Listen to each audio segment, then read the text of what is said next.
akan datang ke teman-teman dengan nyeri dada, ya. Setiap teman-teman jaga atau nanti teman-teman internship, pasti teman-teman akan ketemu yang namanya sindrom koroner akut, nggak mungkin nggak ketemu, ya. Jadi, langsung aja kita mulai. Pertama, soal nomor satu, ya. Seperti biasa pada UKM PPD, yang kita baca pertama adalah soalnya dulu, ya. Jadi, pertanyaannya, apa diagnosis yang paling mungkin pada pasien ini? Oke, nah kita lihat di sini. Laki-laki 64 tahun datang ke IGD, keluhannya di dada kiri, ya. Dirasakan sejak 5 jam, menjalar ke bahu, lengan kiri, tidak membaik dan istirahat. Ini kita udah bisa tegakkan, sementara nyeri dada yang sifatnya tipikal. Keluhan demam, penurunan berat badan, sesak napas, riwayat trauma di sangkal. Ya. Jadi kita tetap harus DD dengan kemungkinan-kemungkinan yang menyebabkan nyeri dada lainnya. Ada riwayat merokok dan diabetes positif. Ya. Dua hal ini adalah dua hal yang kita bilang sebagai pretest probability. Ya, jadi biasanya pasien-pasien yang ACS, ya, nyeri dada, tidak hanya secara klinis, tapi dari soal juga, biasanya ada faktor resikonya.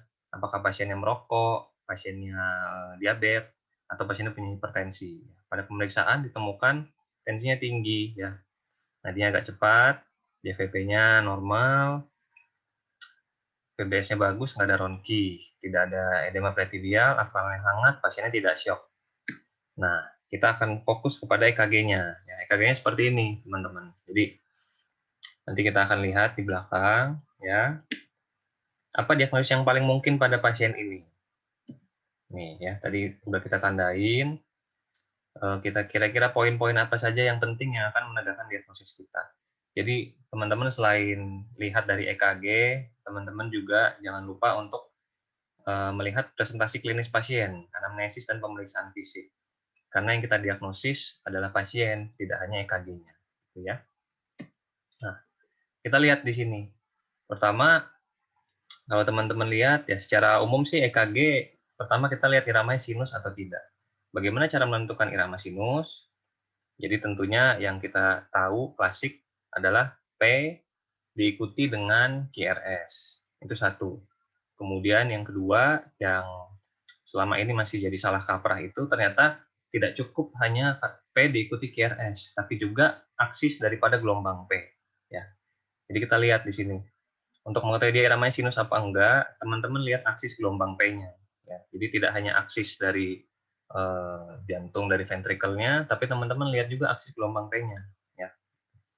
Jadi pertama di sini gelombang P-nya positif di lead 2. Kemudian gelombang P di lead AVF positif, kemudian gelombang P di AVR negatif, dan di AVL negatif. Jadi irama sinus ini, kalau teman-teman ingat kembali, SA node itu kan lokasinya di atrium, ya, atrium sebelah kanan. Jadi secara umum aksisnya itu, aksis gelombang P akan mengarah dari atrium kanan menuju ke bawah ke apex. Jadi arahnya akan dari kanan atas ke kiri bawah, gitu. Jadi teman-teman ingat lagi elektroda prinsipnya. Jadi elektroda itu kalau teman-teman tempelkan di dada, arus depolarisasi yang mendekati elektroda, defleksinya akan positif. Sementara arus depolarisasi yang menjauhi elektroda, defleksinya akan negatif. Harapan kita untuk melihat irama ini sinus atau bukan adalah benar-benar atau tidak depolarisasi ini terjadi karena sinus node yang menembakkan impulsnya, yaitu arahnya aksisnya berarti dari kanan atas ke kiri bawah. Gitu. Nanti kita sambil lihat penjelasannya di belakang. Kemudian yang kedua, setelah menentukan irama sinus, kita tentukan juga aksis dari kardiak, ya, kardiak aksis. Cara lihatnya gimana? Teman-teman lihat gelombang QRS di lead 1 dan juga di AVF, ya. Gitu. Ini kan R-nya tinggi, S-nya dangkal. Sementara di AVF juga kurang lebih sama, ya. Nanti akan kita lihat cara ngitungnya. Kemudian setelah itu kita lihat iramanya reguler atau tidak, ya. Jadi antar QRS. Teman-teman bisa pakai 300 dibagi kotak besar atau 1.500 dibagi kotak kecil, bebas. Itu untuk irama yang reguler. Kalau irreguler nanti cara ngitungnya akan berbeda lagi. Ya. Kemudian setelah itu, untuk simpelnya pada pasien ini yang kita butuhkan adalah kira-kira pasiennya ini nyeri dadanya kenapa? Ya, artinya kita harus lihat segmen ST-nya, ya, ST segmennya, gitu. Nah, segmen ST ini akan mengalami perubahan pada pasien dengan ACS. Dia bisa elevasi, dia bisa depresi, atau dia bisa mendatar aja, tergantung pasien ini masuk ACS-nya yang mana. Ya, itu prinsipnya. Satu, jadi perubahan segmen ST. Kemudian yang kedua adalah eh, segmen ST ini lead-nya harus lead yang bertemanan. Jadi misalkan ada segmen ada perubahan segmen ST di lead 1, tapi lead lainnya bagus. Nah, itu yang lead satunya tidak bermakna. Jadi benar-benar harus ada temannya. Ya, misalnya contohnya dinding lateral, artinya ada lead 1, AVL, V5 dan V6-nya akan berubah. Ya, contohnya pada kasus ini. Kita lihat di sini 1 AVL, V5, V6-nya mengalami ST depresi, ya. Nah, di sini kita bisa melihat bahwa kemungkinan besar pasiennya memang iskemi. Iskemi daerah mana? Daerah lateral. Ya. Nanti kita ada pembahasan di belakang mengenai dinding-dinding dari jantung, dan lead itu melihat bagian dinding jantung sebelah mana saja, ya, gitu. Tapi minimal pada pasien ini teman-teman lihat pertama nyeri dadanya tipikal, ya, kemudian ada perubahan segmen ST. Segmen ST di lead yang bertemanan. Ada V5, ada V6, ada 1 dan ada AVL. Nah, ini teman-teman lihat di sini. Contohnya ini, ya. Jadi dari V1 sampai V4 itu anterior, V1 1 AVL, V1 sampai V6 itu antar ekstensif, 2 3 AVF itu inferior, 7 sampai 9 posterior, ya. V5 V6 1 AVL itu lateral. Contohnya pada kasus ini, ya. Nah, jadi di sini diagnosis yang kita tegakkan untuk pasien ACS adalah pertama harus ada chest pain, ada perubahan EKG, dan kita lihat cardiac markernya gimana, ya, di sini. Nah, kemudian untuk karakteristik nyeri dada, teman-teman lihat di sini. Jadi nyeri dada itu ada yang disebut dengan tipikal, ada yang disebut dengan nyeri dada yang atipikal. Nyeri dada yang tipikal itu seperti apa? Tiga ini, ya. Jadi nyeri dada sebelah kiri, bisa ada penjalaran, kemudian memberat dengan aktivitas, dan diringankan oleh istirahat atau dengan nitrat. Ya. Itu yang tipikal. Kalau atipikal hanya memenuhi dua kriteria yang di atas, kemudian untuk yang non-anginal adalah tidak memenuhi atau hanya satu. Ya, gitu. Contohnya apa? Contohnya nyeri dada pleuritik. Pasien tarik napas, nyeri, atau nyeri dada karena otot. Misalnya pasien tarik napas, nyeri, lalu lebih enakan kalau misalnya dipijat atau dikompres hangat. Oke, jadi untuk soal yang pertama ini, diagnosis yang paling mungkin adalah apa? Ada perubahan segmen ST, pasiennya ada nyeri dada, sehingga masuk dalam sindrom koroner akut. Oke, kemudian yang kedua, kita bahas soal nomor 2 ya. Seperti biasa, kita baca lagi pertanyaannya. Apa diagnosis pada pasien ini? Tuan F, 50 tahun, nyeri dada sebelah kiri 1 jam lalu. Nyerinya tumpul menjalar ke lengan kiri, kurang lebih 10 menit. Dirasakan sejak setengah tahun terakhir, berulang-ulang. Nyerinya hilang kalau pasiennya istirahat. Hasil EKG seperti ini. Ya. Oke, di sini. Kalau teman-teman lihat di sini, ini masuknya angina pectoris stabil. Kenapa? Karena satu, nyeri dadanya menghilang dengan istirahat. Kemudian di sini tidak ada perubahan dari EKG-nya. Gitu. Nah, kira-kira kalau untuk unstable angina apa saja kriterianya? Nanti kita akan bahas di belakang. Nah, jadi kalau untuk angina pectoris yang dimaksud dengan yang stabil adalah tidak memenuhi kriteria angina tidak stabil. Apa saja spektrum klinis angina tidak stabil? Satu, angina de novo atau angina pertama kali yang timbul dengan CCS3. Jadi fase-nya visual analog scale atau skala nyerinya, kalau teman-teman ingat itu kayak ada yang gambar wajah itu, fase-nya bisa di atas 5, atau pakai kriteria dari CCS. Jadi anginanya seberapa berat, ya. Angina baru seberat CCS3 itu masuk angina tidak stabil. Satu. Kemudian yang kedua, angina yang timbul dengan istirahat. Ya, harusnya angina itu timbulnya baiknya pada saat pasiennya beraktivitas. Tapi dengan istirahat saja sudah angina, artinya ada masalah lain, ya. Kemudian yang ketiga adalah angina crescendo. Angina crescendo itu apa? Angina Yang semakin lama semakin berat, tidak membaik sama sekali, mau dengan istirahat, mau dengan istirahat.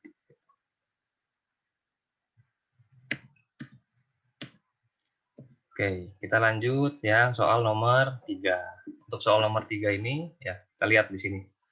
Gambar EKG-nya seperti ini. Oke, pertanyaannya, apa diagnosis yang paling mungkin pada pasien tersebut? Tuan K, 45 tahun, keluhannya berdebar. Sudah 1,5 jam. Keluhannya tiba-tiba saat lagi istirahat. Keluhan lain kayak nyeri dada, sesak, dan pingsan disangkal. Riwayat keluhan berdebar sering dirasakan sudah setahun terakhir, tapi menghilang dengan istirahat. Tanda vitalnya stabil kecuali nadinya sampai 200. Tidak ada kelainan pada PF. Pada pemeriksaan EKG didapatkan gambaran sebagai berikut. Ya, teman-teman lihat ini gambarannya. Jadi di sini clue-nya yang pertama, ya kita lihat di sini. Pertama, pasiennya keluhannya berdebar. Lalu kedua, timbul saat istirahat dan sering dirasakan. Jadi memang sudah ada riwayat. Dari hasil pemeriksaan fisik, nadinya tinggi sekali sampai 215. Nah, teman-teman, ini ada clue di sini bahwa yang pertama, kemungkinan pasien ini masuk dalam algoritma atau diagnosis tachyarrhythmia, ya. Gitu. Karena keluhannya berdebar, nadinya di atas 150. Jadi ada clue lain bahwa nadi di atas 150 itu umumnya suatu tachyarrhythmia, gitu. Nah, kemudian setelah itu kita lihat kalau pasien ini memang tachyarrhythmia, pasiennya ada nggak tanda-tanda tachyarrhythmia tidak stabil? Gitu. Apa saja tanda tachyarrhythmia tidak stabil? Pasiennya ada nyeri dada iskemik, pasiennya ada syok, pasiennya ada tanda-tanda edema paru dan gagal jantung, pasiennya ada penurunan kesadaran. Nah, gitu. Jadi pada tachyarrhythmia dengan tanda-tanda seperti yang tadi disebutkan tidak stabil, pilihan terapi itu akan menentukan pilihan terapi. Ya, apakah pasien ini bisa kita kasih obat saja atau pasien ini kita berikan terapi listrik gitu. Nah, jadi untuk clue di soal sih sebenarnya itu keluhan yang berdebar, kemudian teman-teman lihat pasiennya stabil atau enggak.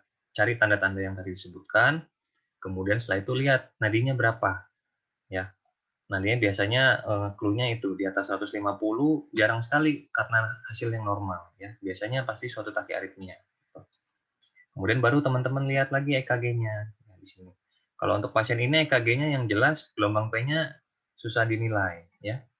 Gitu. Jadi untuk gelombang P yang susah dinilai, gelombang P yang sulit dinilai, dan masuk dalam tachyarrhythmia, pertama teman-teman lihat dulu, ya karena susah dinilai, jadi kita nggak bisa melihat gelombang P-nya gimana.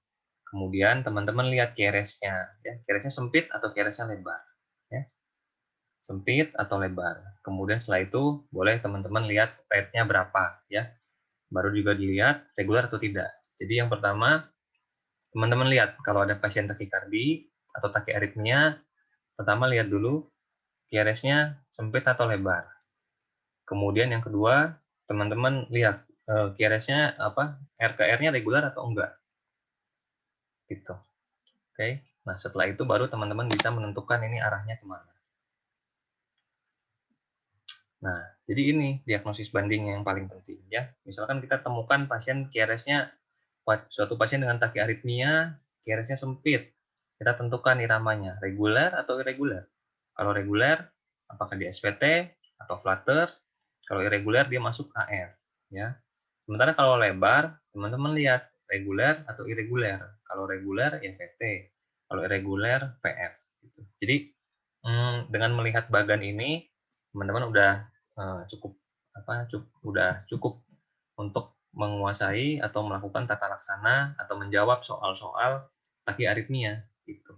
Tinggal dilihat nanti nih clue yang di soal tadi stabil atau tidak stabil gitu. Kalau stabil, pasiennya nggak ada syok, nggak ada nyeri dada, kita bisa kasih untuk SPT kita bisa pakai vagal manuver dulu, baru obat-obatan ya. Sementara kalau tidak stabil, kita akan melakukan terapi listrik.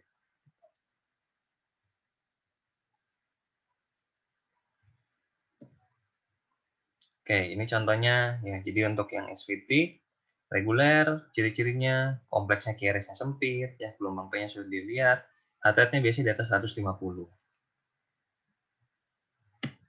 Sementara untuk atrial flutter di sini sama reguler ya, HT-nya rata-rata di 150 juga. Kemudian gelombang P-nya biasanya si flutter ini disebabkan karena mekanisme re-entry, teman-teman. Jadi biasanya flutter ini akan ada perbandingan antara gelombang P dan gelombang QRS sehingga memberikan gambaran yang reguler. Contohnya pada pasien yang ini ya, ini kurang lebih perbandingan 1:1. Maksudnya apa tuh? Maksudnya gini, ada satu gelombang P diikuti satu QRS. Lalu akan ada lagi satu gelombang P diikuti satu QRS ya, dan seterusnya. Nanti bisa juga teman-teman kalau lihat gambaran sawtooth itu perbandingannya bisa lebih. Jadi misalkan 3:1 atau 2:1. Jadi ada 2 gelombang P baru ada QRS. Ada 2 gelombang P baru ada QRS gitu. Jadi biasanya iramanya akan reguler karena perbandingannya relatif konstan.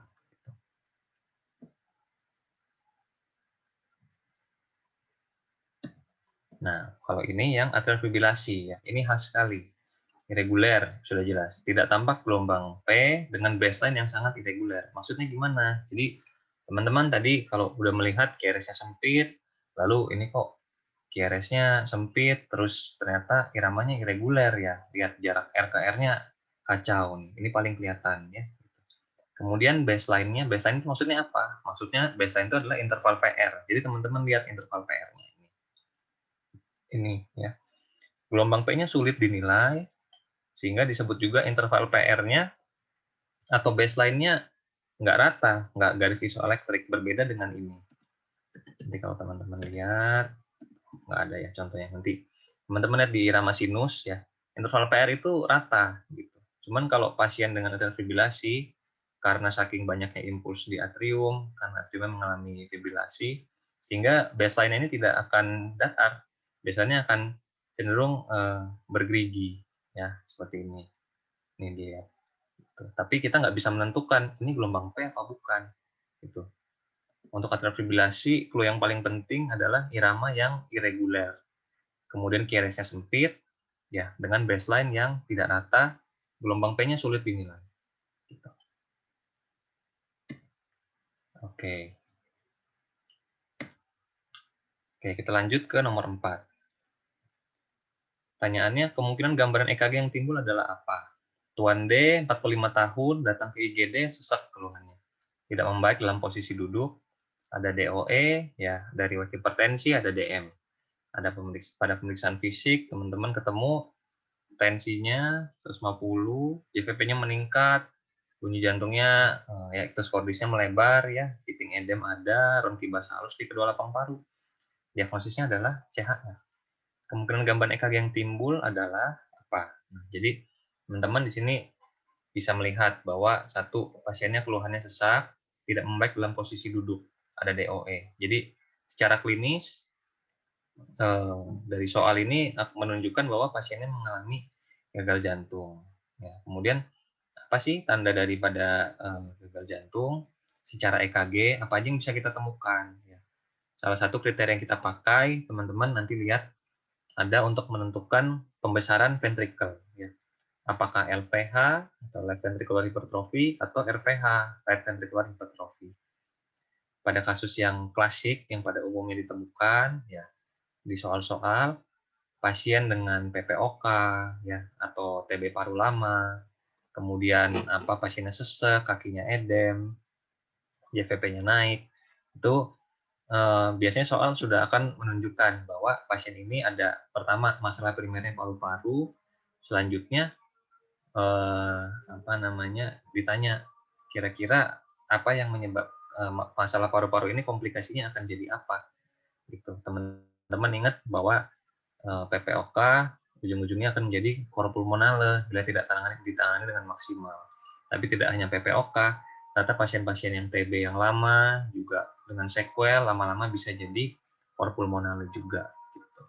Tanda cor pulmonale adalah pembesaran jantung kanan ya RVH gitu.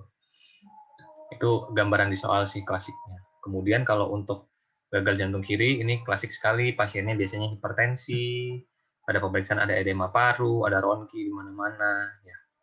Gitu. Kemudian pasiennya sesak, ada ortopne, ada dyspnea de effort ya, ada paroxysmal nocturnal dyspnea gitu. Sehingga EKG-nya kemungkinan adalah LVH gitu. Nah, EKG untuk LVH ada beberapa kriteria yang bisa kita pakai, teman-teman. Ya, jadi bisa kita pakai kriteria yang pertama, yang paling mudah namanya Sokolov-Lyon. Ya, kriteria Sokolov-Lyon itu kriteria Sokolov-Lyon itu kayak gimana? Ya, adalah kriteria ini S di V1 ditambah R di V5 V6 lebih dari 35 mm. Ya, itu masuk dalam Sokolov-Lyon. Gitu. Ada satu kriteria itu kriteria yang paling sering dipakai, paling mudah. Ya, walaupun secara secara sensitif dan spesifik kurang bagus gitu. Tapi umumnya pada soal yang sering dipakai, sering dimunculkan adalah kriteria Sokolov-Lyon. Gitu. Kalau teman-teman nanti berminat lagi baca, boleh baca juga. Ada dua kriteria lain, ada namanya kriteria Cornell sama kriteria Romhild-Estes. Ya, itu untuk LVH. Kalau untuk RVH sih sebenarnya nggak terlalu sulit. Teman-teman cukup mengetahui rasio R per S di lead V1. Ya, pada intinya sih sebetulnya di EKG itu, ya kalau teman-teman perhatiin di V1 sampai V6, itu akan ada yang kita sebut sebagai pergeseran ya. Makin ke kiri, makin ke V6, si QRS-nya, si gelombang R makin tinggi, S-nya makin dangkal ya. Gitu. Umumnya sih kita bisa bilang di V5 V6 lebih mengarah ke kiri, sementara di V1 lebih melihat jantung dari sebelah kanan gitu. Nah, pada pembesaran jantung kanan, artinya jantung kanannya kan tebal, sehingga gelombang R-nya malah tinggi di V1 gitu. Makanya itu pemikiran bahwa rasio R per S lebih dari 1 di V1 karena si ventrikel kanannya tebal gitu. Yaitu untuk kriteria RVH. Nah, ini teman-teman bisa lihat di sini ya. Ini contohnya. Jadi makin lama V1 sampai V6 memang normalnya seperti ini ya. Lama-lama ada perubahan antara ketinggian dan kedalaman R dan S gitu. Makin lama makin kiri R-nya makin tinggi, S-nya makin dangkal gitu. Nah, untuk Sokolov-Lyon LVH kita bisa pakai yang ini. S di V1 ditambah R di V5 atau V6 lebih dari 35 mili. Ya, cara ngitungnya gimana? Ya, teman-teman tinggal ngitung aja nih gelombang S-nya berapa dalam di V1 ya. Nih, satu kotak ini kan 1 mili yang kecil ya. Kalau ini kan dia 5 kotak, tinggal dihitung aja. Gitu. Sama juga yang di V6, tinggal dihitung si R-nya, tingginya berapa. Gitu. Nah, ini contohnya RVH nih, teman-teman. Ini kan normal kayak gini. Lihat, pada RVH, di V1, R-nya aja udah dominan, udah tinggi. Gitu. Nah, jadi itu udah ada clue, ditambah teman-teman jangan lupa lihat juga nanti anamnesis atau cerita di soalnya. Pasiennya misalnya PPOK atau TB paru lama, itu makin lama makin sesek, kakinya bengkak, ya. Itu udah clue juga. Gitu.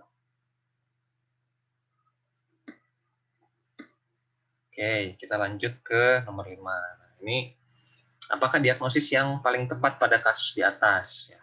Jadi, Nyonya I, 63 tahun, datang ke poli, keluhannya cepat lelah, pemeriksaan fisiknya, tensinya segini, nadinya agak lambat, ya, irregular, RR-nya normal, suhunya bagus. EKG-nya kayak gini nih. Nah, apa diagnosis yang tepat pada kasus ini? Jadi kita lihat teman-teman di sini. Ya. Pertama, kita lihat dulu. Nah, untuk AV block. Jadi AV block itu ada beberapa tipe ya. Derajat 1, AV block derajat 2 tipe 1 dan derajat 2 tipe 2 sama AV block derajat 3. Ya. Sebenarnya sih untuk memudahkan ya kita bisa pakai analogi. Contohnya yang ini ya. Ini yang first degree AV block atau AV block derajat 1. Di sini yang paling bermasalah, teman-teman bisa lihat clue-nya adalah untuk AV block ini yang penting adalah interval PR. Ya, jadi interval PR-nya teman-teman lihat nanti untuk kasus yang bradikardi dan AV block. Teman-teman lihat di sini interval PR. Jadi interval PR itu normalnya 3 sampai 5 kotak. Ya. Jadi satu kotak itu kan satu kotak kecil itu kan 0,04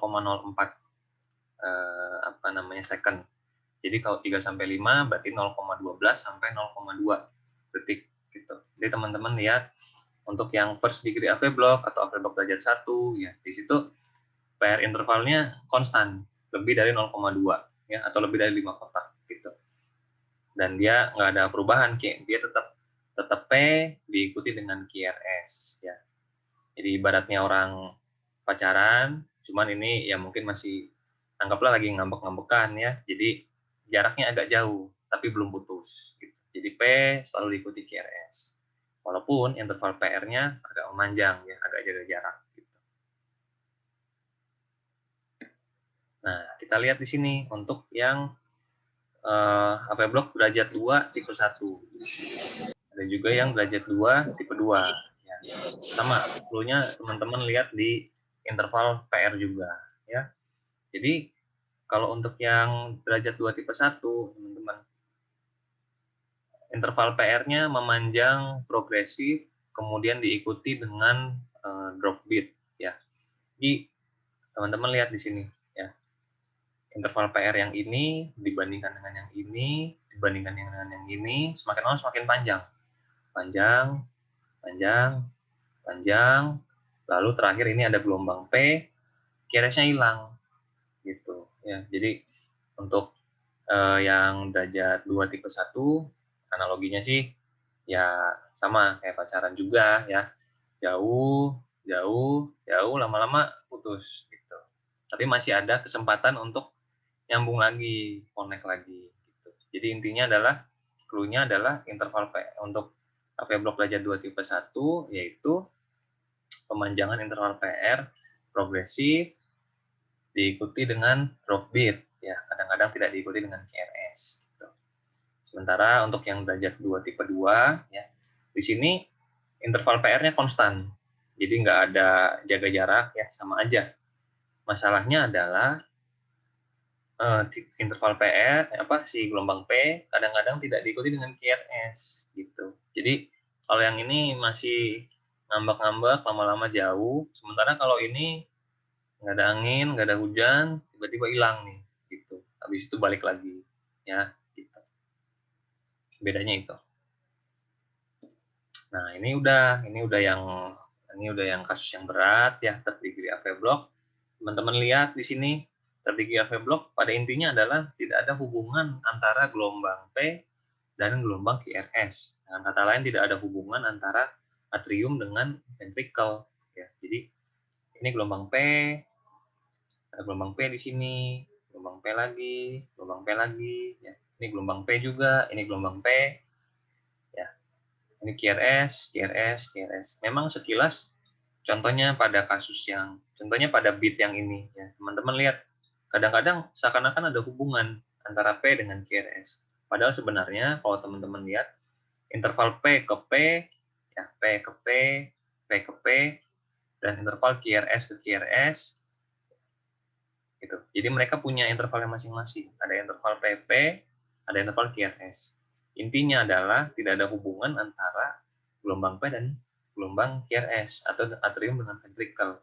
Jadi teman-teman harus hati-hati kalau teman-teman lihat nih, ini kok kayaknya ada hubungan ya antara P QRS. Konfirmasi ke bit yang lain. Benar nggak ada hubungannya? Contohnya, kalau teman-teman lihat yang ini kan kayak ada hubungannya. Ini kok kayak gini bentuknya. Nah, yang ini kayak nggak ada hubungan. Yang ini juga kayak nggak ada hubungan, ya, jauh. Gitu. Jadi teman-teman selalu konfirmasi, terutama pada third degree AV block, harus hati-hati konfirmasi. Kalau ada bit yang kira-kira kayaknya ada hubungan nih antara PQRS, lihat bit lainnya. Gitu.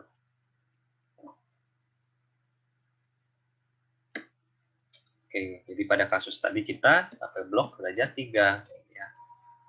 Ini gelombang P, ya. Ini interval P ke P-nya konstan, ini QRS, ini QRS, QRS. Hati-hati karena ini seakan-akan kayak ada hubungan. Ya. Sebenarnya sih padahal enggak. Gitu. Karena P, P, P, P, dan seterusnya ya. QRS-nya juga punya interval RPR yang konstan. Gitu. Jadi di saat bertemu di titik yang sama, seakan-akan kayak ada hubungan.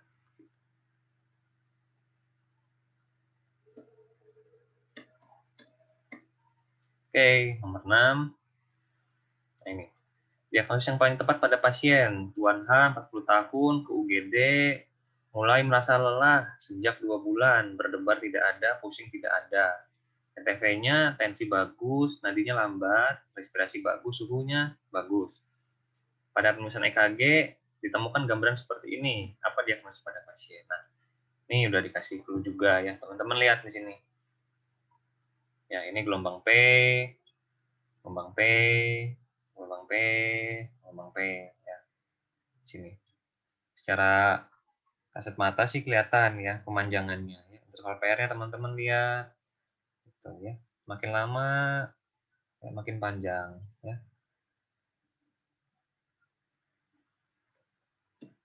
Oke. Nah, jadi apa diagnosis pada pasien ini ya? Melihat gambaran EKG seperti tadi.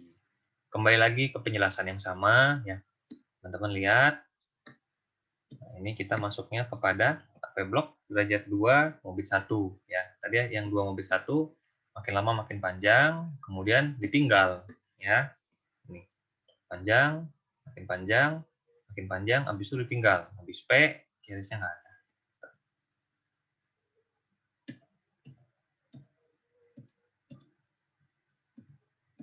Oke. Oke, kita lanjut ke yang nomor 7 ya. Oke. Diagnosisnya apa? Tuan S 55 tahun ke UGD, nyeri dada kiri udah sejam. Menjalar ke bahu dan lengan kiri, nyeri dada seperti tertindih beban. Ada riwayat hipertensi, nggak minum obat.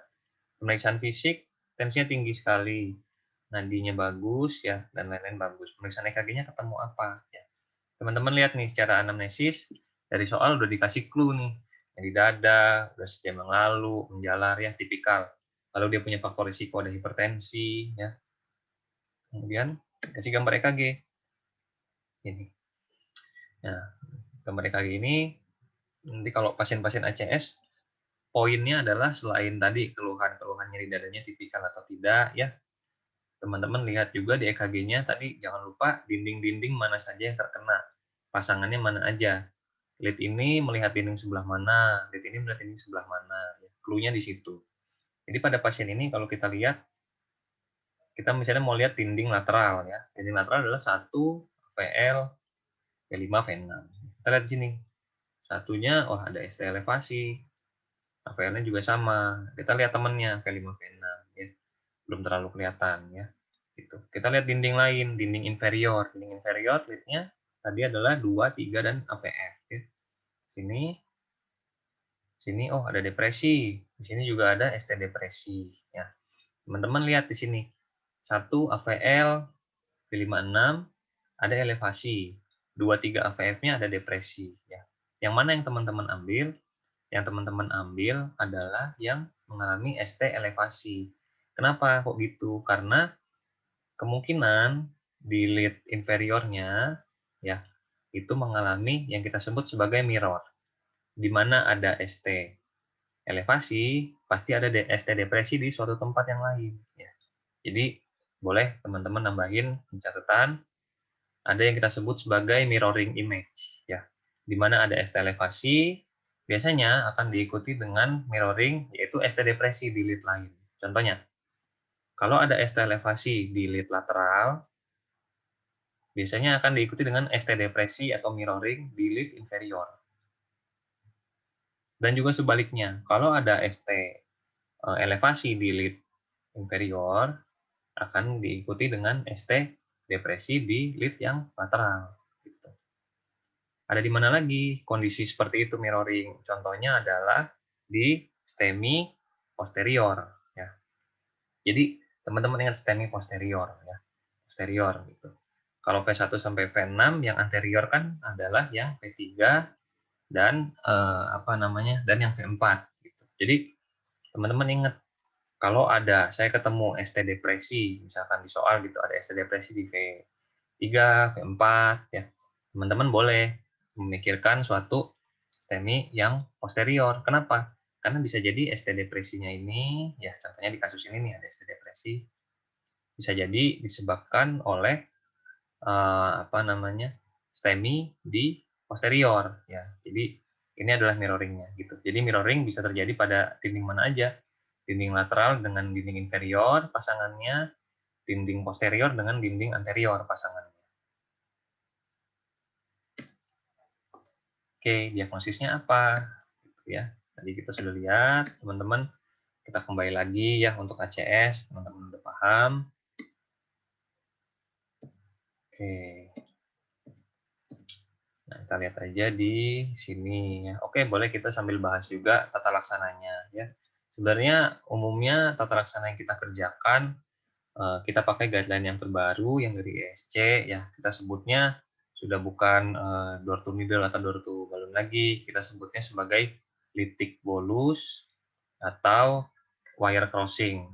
Wire crossing itu maksudnya di PCI, litik bolus itu maksudnya di fibrinolitik gitu. Tergantung dari timingnya. Ya, nanti akan kita bahas lebih lanjut. Nah, contohnya ini, pasien dengan ACS, ya kita lihat pasien datang kemana nih? Datang ke pusat yang mampu melakukan primary PCI. Ya, artinya kan pasiennya akan dilakukan wire crossing. Wire crossing itu targetnya berapa? Targetnya di bawah 60 menit gitu. Untuk tempat yang mampu melakukan primary PCI. Gimana kalau tempatnya ternyata nggak mampu melakukan primary PCI? Maka pilihannya adalah yang pertama dilakukan fibrinolitik dulu, kemudian dirujuk. Ya, targetnya berapa lama? Targetnya adalah 90 menit. Gitu.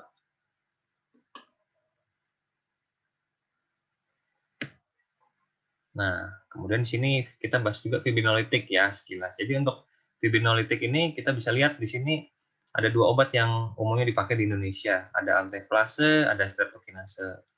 Mana-mana yang lebih baik? Lebih baik sih alteplase ya, karena streptokinase risiko alerginya lebih tinggi. Gitu. Nah, jadi kita lihat di sini pada pasien tadi dominan ada ST elevasi di lateral. Jadi pasiennya adalah STEMI yang lateral. Oke, kita lanjut nomor 8. Apa diagnosis pada pasien? Tuan W 40 tahun, nyeri dada berdebar. Ya, pasiennya berdebar, ada nyeri dada. Pemeriksaannya didapatkan hipotensi, irama jantungnya irreguler. Nah, teman-teman udah ada clue-nya nih. Iramanya irreguler, pasiennya tidak stabil. EKG-nya kayak gini, ya. Jadi takikardi yang pertama tentukan dulu tadi apa QRS-nya gimana, sempit atau lebar. Yang kedua reguler atau enggak, ya. Kemudian kita lihat juga habis itu pasiennya stabil apa enggak, ya. Kita lihat di sini udah bisa analisis ya. Kita lihat di sini QRS-nya jelas sempit, iramanya dengan lead 2 panjang ternyata irreguler nih, kacau iramanya. Jadi mungkin suatu AF ya. Tapi masalahnya AF-nya nggak stabil gitu. Ya, jadi EKG-nya seperti itu, teman-teman udah bisa diagnosis nih atrial fibrilasi. Ya, seperti sama kayak yang tadi ya, teman-teman. QRS sempit, jarak RKR-nya juga tidak beraturan, ya, irregular. Oke. Nah, kita lanjut nomor 9. Apa terapi yang tepat pada kasus ini? Laki-laki 60 tahun, datang ke UGD, keluhannya berdebar sama badannya lemas. Nyeri dada, sesak nggak ada. Pada pemeriksaan, tensi bagus, nadinya agak cepat 160, reguler, kemudian suhunya 37, ada berui pada karotis.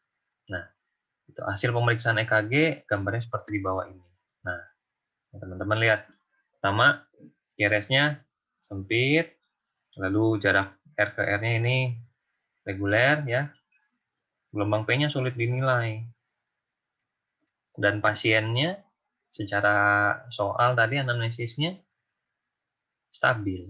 Ya, sehingga apa terapi yang dilakukan pada kasus ini? Jadi teman-teman ini kita tegakkan dulu diagnosisnya adalah suatu AVNRT ya atau SVT ya. Nah, pada pasien SVT kita lihat di sini apa yang akan kita kerjakan nih. Kita akan tata laksana apa pasiennya.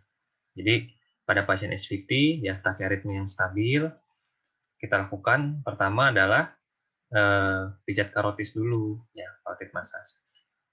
Kita lakukan hanya jika tidak kita temukan kontraindikasi gitu. Nah, pada kasus ini masalahnya ada kontraindikasinya yaitu berui pada karotis. Apa aja, Dok, kontraindikasi dari tindakan massage sinus karotikus? Ada berui pada karotis, ada riwayat VT atau VF, ada riwayat stroke infark. Nah, itu kita nggak boleh lakukan pijat karotis ya. Nah, kalau gitu, kalau kita nggak bisa ngelakuin pijat karotis, selanjutnya apa? Selanjutnya udah pasti dengan pemberian obat-obatan. Ya. Kenapa pasien ini tidak ditindak kardioversi?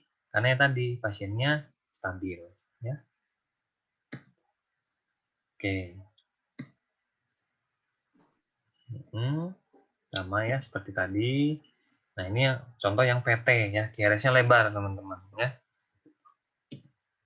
Nah, ini tadi yang dibahas mengenai takiaritmia ya, takiaritmia yang stabil dan tidak stabil. Kita lihat di sini. Heart rate-nya biasanya di atas 150. Lalu kita kerjakan ini ya, oksigen, cardiac monitoring dan lain-lain. Kita lihat takiaritmia menyebabkan tanda-tanda tidak stabil enggak? Apa aja tadi? Potensi, penuh kesadaran, tanda shock, ada ischemic chest discomfort ya, nyeri dada ischemic atau AHF. Kalau ada, terapinya apa? Kejut ya, kardioversi. Kalau nggak ada, ya udah, QRS-nya ternyata pada pasiennya kan sempit.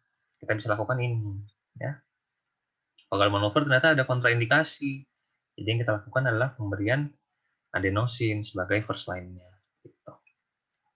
Nah, bagaimana kalau misalkan di kardioversi dok, pasien yang nggak stabil, dosisnya ada di sini. Ya, umumnya untuk pasien yang SVT, kita pakai 50-100. Kemudian untuk pasien-pasien yang irreguler, contohnya pada flutter, atau pada reguler, contohnya pada AFib, kemudian juga pada flutter, itu tata laksana sama seperti atrial fibrilasi, diberikan dosisnya segini ya untuk di kardioversi. Untuk pasien VT yang monomorfik ya, kita berikan 100 joule. Untuk pasien yang VT polimorfik atau pasien yang VF, kita lakukan defibrilasi. Nah, lalu untuk kasus ini jadi intinya kita berikan apa? Kita berikan adenosin. Ya. Oke. Nah, ini.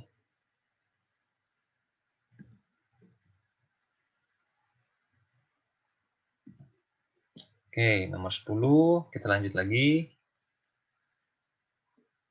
Pada saat akan melakukan pemeriksaan EKG, dokter IGD memiliki dugaan gangguan EKG yang muncul, yaitu Tuan P 49 tahun, keluhannya sesak, memberat sejak 1 bulan terakhir. Sesak disertai batuk berdahak, memiliki kebiasaan merokok sejak 20 tahun sebanyak 6 batang. Jadi ada faktor risiko ya. Pada pemeriksaan, tampak sesak, tensinya segini, nadinya cepat, ya suhunya afebris, dada tampak membusung, JPP-nya naik, ada shifting dullness dan edema pretibial. Ya. Oke, jadi sesak, memberat, disertai batuk berdahak, ada merokok udah lama banget 20 tahun. Udah mulai ngasih clue nih soalnya ya. Tensinya ini, dadanya membusung, JPP-nya oke, sama edema pretibial. Ya. Jadi gitu, teman-teman ingat lagi ya, di sini soal ini intinya sih membahas mengenai kira-kira ada pembesaran jantung yang mana nih gitu ya. Melihat dari faktor risiko seperti ini, pasiennya kemungkinan adalah suatu PPOK ya, dengan faktor risiko merokok udah lama gitu. Walaupun memang tidak spesifik PPOK ya, tapi sejauh ini sih mungkin soalnya mengarahnya ke sana gitu. Jadi untuk pasien yang PPOK, kita ingat lagi tadi pembesaran jantung kanan ya. Kalau pembesaran jantung kanan, maka yang kita lihat adalah rasio daripada R per S lebih dari 1 di P1.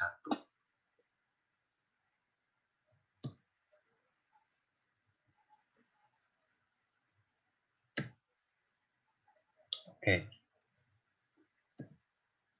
Nah, ini soal nomor 11. Nah, ini EKG-nya baru ya. Diagnosis pasien tersebut adalah Tuan R, 50 tahun, datang keluhannya sering lemas. Terkadang pasien merasa berdebar-debar, disertai keringat dingin, serta ingin pingsan. Tanda vitalnya normal. Pada pemeriksaan penunjang EKG ditemukan gambaran seperti ini. Ya. Nah, ini teman-teman lihat, ya ini adalah gambaran EKG yang baru. Ya.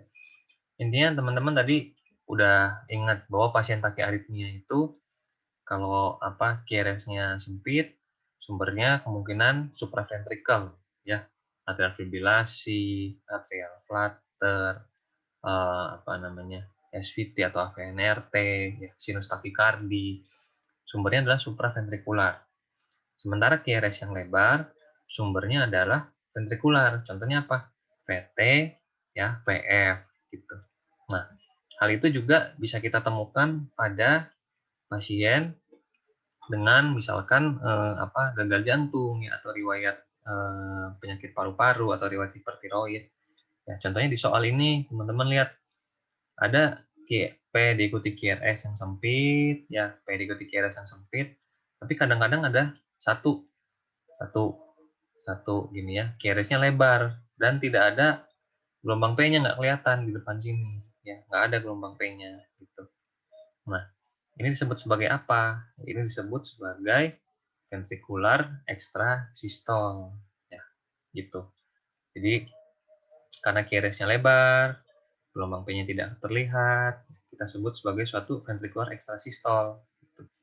Kemudian kalau gitu ada dong yang namanya supraventricular extrasystole, ada, tapi tidak ditunjukkan di soal ini. Ya, jadi teman-teman lihat ada QRS yang bizar, ya tiba-tiba ada QRS, lalu nggak ada gelombang P-nya, nggak kelihatan. Ya.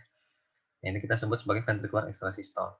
Kalau supraventricular extrasystole, ya itu akan ada gelombang P-nya dulu dan QRS-nya akan sempit.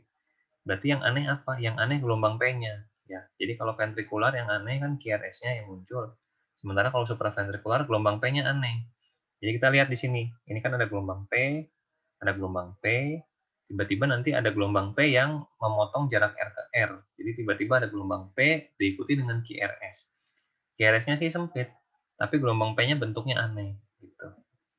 Biasa kita temukan pada pasien-pasien dengan masalah paru-paru, masalah COPD misalnya atau pasien TB ya. Cuman pada kasus ini yang lebih ditekankan adalah suatu ventricular extrasystole. Kita lihat di sini ya QRS-nya. Karakteristiknya itu QRS-nya lebar, gelombang P-nya nggak kelihatan. Ya. Nah, untuk ventricular extrasystole ini ada beberapa istilah yang sering kita pakai. Contohnya, misalnya gini. Kalau kita lihat ini kan dia ritmis ya. Setiap dua gelombang normal ada satu. Ya, setiap dua gelombang normal ada satu. Jadi dia muncul tiap beat ketiga. Ya.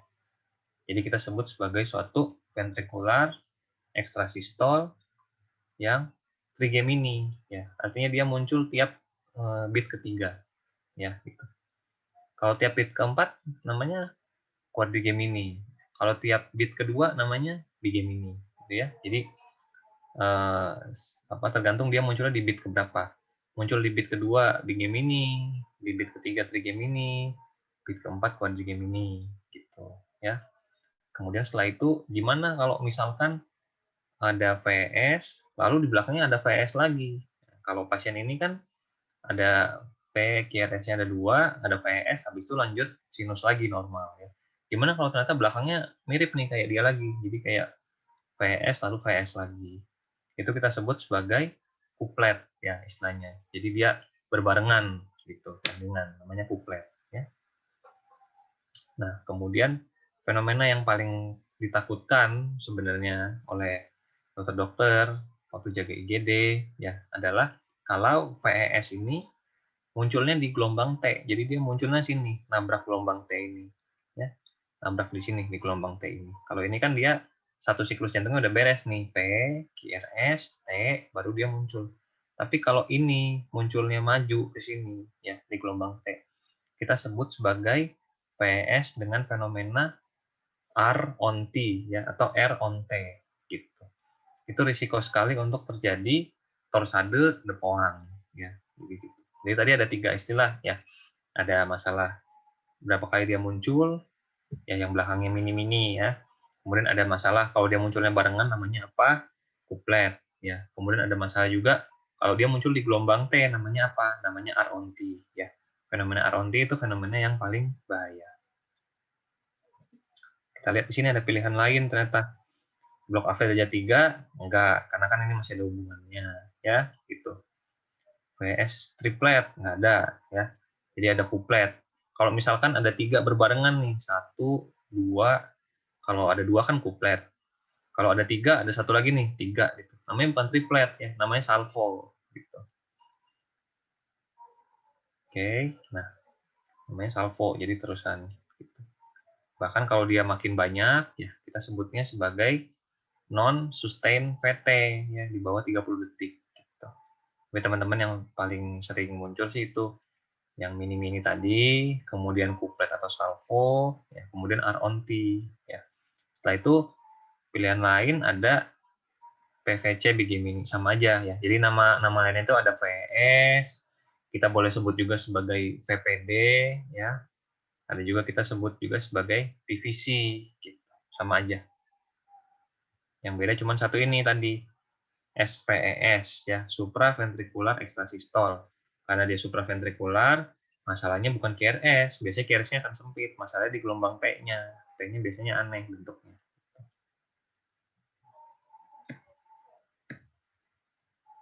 Oke, nih, teman-teman lihat ya, sama aja. Nah, ini contohnya nih ya, di game ini setiap beat kedua dia VS. Beat kedua VS ya. Gitu. Lalu ada triplet. Triplet ini jarang ya, kita sebutnya sebagai salvo umumnya ya.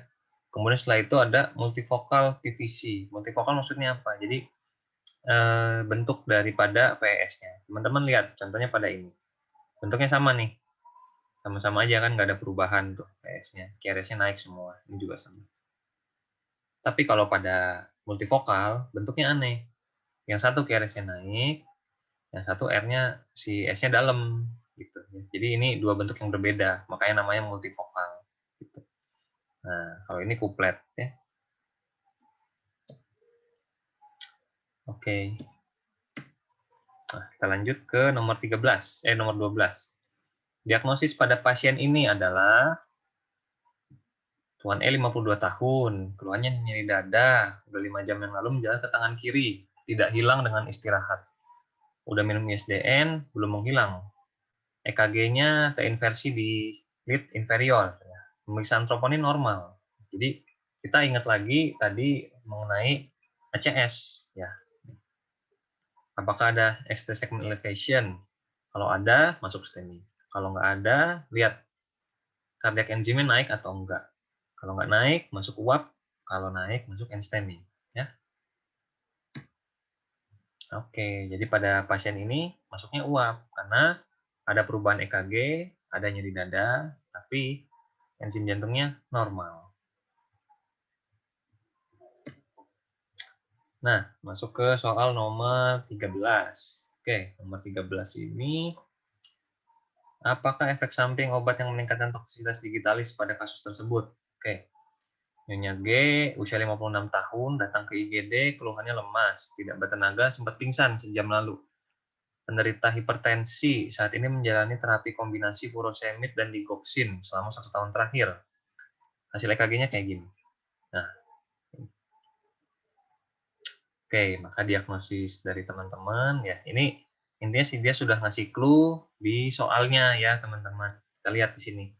Keluhannya lemes, pasiennya nggak bertenaga, sempat pingsan, pasiennya hipertensi, kombinasi terapinya furosemid dan digoxin ya. Jadi teman-teman baca-baca lagi bahwa furosemid dapat menyebabkan hipokalemia. Begitu juga dengan digoxin ya. Sementara kalau terapi dengan ACE inhibitor, dengan ARB, ya itu dapat menyebabkan hiperkalemia. Gitu. Kalau furosemid digoxin menyebabkan hipokalemia. Nah, lalu yang paling penting di sini pertanyaannya kalau gitu, berarti ada apa aja nih perubahan EKG pada gangguan elektrolit? Nah, ini yang menarik ya. Jadi teman-teman lihat di sini ya, kita sambil bahas aja ya di sini. Jadi gangguan elektrolit EKG-nya kayak gimana? Kalau pasien hipokalemi, ya, yang pertama tentunya ada prolongasi interval QT, disertai ada gelombang U. Kemudian pasiennya biasanya akan jadi takikardi, dan juga ada ST depresi, ya. Dan ST depresinya biasanya khas dia tidak berdinding, jadi bukan ST depresi di inferior, bukan ST depresi di lateral, enggak. Karena dia hipokalemi ini adalah sistemik, jadi ST depresi di mana-mana, ada di semua lid gitu. Dan jangan lupa klinis pasiennya. Ya, jadi dari ceritanya, dari soalnya, pasiennya mungkin bukan nyeri dada, tapi contohnya kayak tadi, pasiennya lemas gitu, ya. Kemudian kalau hiperkalemi gimana? Ya, kalau pasien hiperkalemi kebalikan dari hipokalemi. Ya. Jadi untuk mudahnya teman-teman, pasien hipokalemi dan hipokalsemi QT-nya panjang. Sementara pasien yang hiperkalsemi dan hiperkalemi relatif QT-nya agak lebih pendek. Ya, gitu. Lalu pada hiperkalemi perubahannya apa? Selain tadi QT-nya terganggu, ya ada kita sebut sebagai titol, ya gelombang T-nya tinggi, mirip kayak tenda gitu. Jadi kayak harusnya kan gelombang T itu dia konturnya gini nih, halus nih kayak bukit. Tapi kalau dia hiperkalemi, dia ujungnya nih kayak dicubit ke atas gitu. Jadi atasnya lancip, bawahnya lebar gitu. Kemudian pasiennya biasanya sinus bradikardi. Ya, bahkan pada kasus yang lebih berat, biasanya gelombangnya bizar, aneh. Ya, udah nggak berbentuk lagi tuh PQRS-nya. Gitu. Kemudian kalau pasien-pasien hipokalsemi, QT-nya makin lama makin panjang. Ya, hiperkalsemi jelas sekali QT-nya akan pendek. Nah, jadi pada kasus ini ya EKG-nya berbeda. Nah, ini teman-teman lihat di sini EKG-nya. Ya, di hampir di semua dinding ada ST depresi di satu dinding lateral, 1 AVL, V5, V6 ST depresi. Di inferior 2, 3 AVF depresi, di anterior-septal juga sama pada depresi, ya gitu. Klinis pasiennya dari anamnesis, pingsan dan lemes, ya. Ada riwayat furosemid dan digoksin nih clue-nya. Gitu. Jadi ini kemudian suatu hipokalemi, ya. Oke, sekarang kita lanjut lagi ke nomor 14. Tata laksana yang akan dilakukan oleh dokter 65 tahun, dibawa ke IGD, penuh kesadaran saat olahraga. Tanda vitalnya tensinya segini, tadi 150, teraba cepat tidak teratur, kemudian RNA suhunya gini. EKG-nya, wah gambarnya kayak gini EKG-nya. Nah ini pasiennya mau diapain nih, ya gitu. Kita lihat di sini ya, keluhannya penuh kesadaran, jadi pingsan pasiennya, tensinya segini, TTP-nya segini. Ya. Nah ini pasiennya mau diapain nih, ya terus saya akan melakukan adalah, oke, jadi kita melihat teman-teman di sini ya, QRS-nya lebar, jaraknya agak RKR-nya agak irreguler ya, nggak beraturan. Kita nggak bisa lihat juga gelombang P-nya ya, dan pasiennya kemungkinan tidak stabil. Gitu. Lalu apa yang harus kita kerjakan nih pada kasus ini? Pertama kita tegakkan dulu diagnosisnya. QRS-nya lebar, berarti suatu irama takiaritmia ventrikular. Ya. Contohnya ventrikular takikardi. Tapi nggak cocok ya, gambarnya nggak kayak gini nih EKG-nya. Ya. Ini VT yang monomorfik nih kalau kayak gini. Kalau VF juga nggak gini-gini amat EKG-nya ya. Ini kan garisnya masih ada dikit-dikit. Tadi kan garisnya masih banyak, tapi naik turun. Ya. Nah, ini lebih cocok. Ya. Kita sebut sebagai torsade de Poinct atau VT yang polimorfik. Ya. Nah, ini kalau kayak gini, pasiennya nggak stabil, ya. Sehingga yang kita kerjakan adalah masuk dalam algoritma henti jantung atau algoritma yang tidak stabil. Dengan kata lain, pasiennya di defibrilasi. Gitu. Ya. Nah, sekalian kita jelasin juga nih mengenai algoritma henti jantung. Teman-teman, jadi henti jantung ini pasti teman-teman akan ketemu. Di soal pasti akan muncul. Nanti waktu internship pasti ketemu, apalagi nanti kalau udah praktek. Ya. Jadi ini harus memang betul-betul dikuasai. Yang paling penting ada 4 irama yang masuk dalam algoritma henti jantung. Apa aja itu? Ya, dibagi. Jadi dibagi jadi 2, garis besarnya ada irama yang shockable, yang bisa di-defib maksudnya, dan irama yang unshockable atau yang tidak bisa di-defib. Irama yang bisa di-defib, prognosisnya akan lebih baik dibandingkan irama yang tidak bisa di-defib. Ya. Contohnya irama apa yang bisa di-defib? Ada 2, yaitu VF dan VT yang polimorfik atau VT yang monomorfik tanpa nadi. Ya, pokoknya begitu nggak ada nadinya, gambarannya VT atau VF, ya itu bisa dilakukan defibrilasi. Ya. Sementara kalau teman-teman ketemu pasiennya nadinya nggak ada, lalu di EKG, EKG-nya lurus, berarti asistol ya kan. Tapi kalau nadinya nggak ada, terus EKG-nya gambarannya sinus gitu. Tapi nadinya nggak ada, berarti kita masuk dalam suatu PA. Jadi dengan kata lain PA itu adalah dari EKG ada ya gambarnya, tapi nadinya nggak ada pasiennya. Gitu. Jadi dari EKG iramanya bisa apapun, tapi nadi pasiennya nggak ada. Itu kita sebut sebagai PA. Ya. Gitu. Jadi yang penting 4 irama itu. VT, VT tanpa nadi dengan VF, itu yang shockable, yang unshockable ada 2. Ada asistol atau PA. PA itu apa? PA adalah irama apapun yang nggak ada nadinya. Dengan catatan elektrodanya udah kepasang. Ya. Oke, jadi pada kasus ini, ya karena tidak stabil, kita masuk dalam defibrilasi. Oke. Sementara saya kembalikan dulu ke moderator. Baik, terima kasih dokter. Luar biasa, sudah sampai nomor 14 ya dok. Masih ada 6 lagi berarti ya yang akan kita bahas. Tapi mungkin kita rehat dulu ya, supaya yang mungkin udah agak-agak sedikit pusing, nanti bisa jadi lebih konsentrasi lagi ya. Boleh next?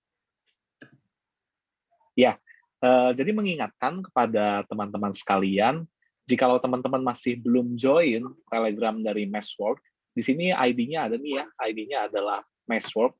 Kenapa harus join Telegram ini? Karena dari Telegram ini nanti teman-teman bisa mendapatkan update terkini terkait dengan guideline ataupun konsensus-konsensus yang mungkin teman-teman bisa dapatkan juga sih sebetulnya, tapi nanti di sini akan diberikan informasi secepatnya ketika guideline atau konsensus tersebut sudah keluar, dan banyak informasi-informasi yang penting juga yang akan kita sampaikan melalui Telegram daripada Meshwork ini. Jadi buat teman-teman yang belum join, boleh banget langsung ambil HP-nya sekarang sambil rehat, boleh langsung join Telegramnya, ID-nya adalah Meshwork. Selanjutnya, nah, jadi tadi kan teman-teman udah sedikit menyinggung nih daripada salah satu departemen ya, departemen kardio, khususnya topiknya yang kita bahas adalah topik tentang EKG.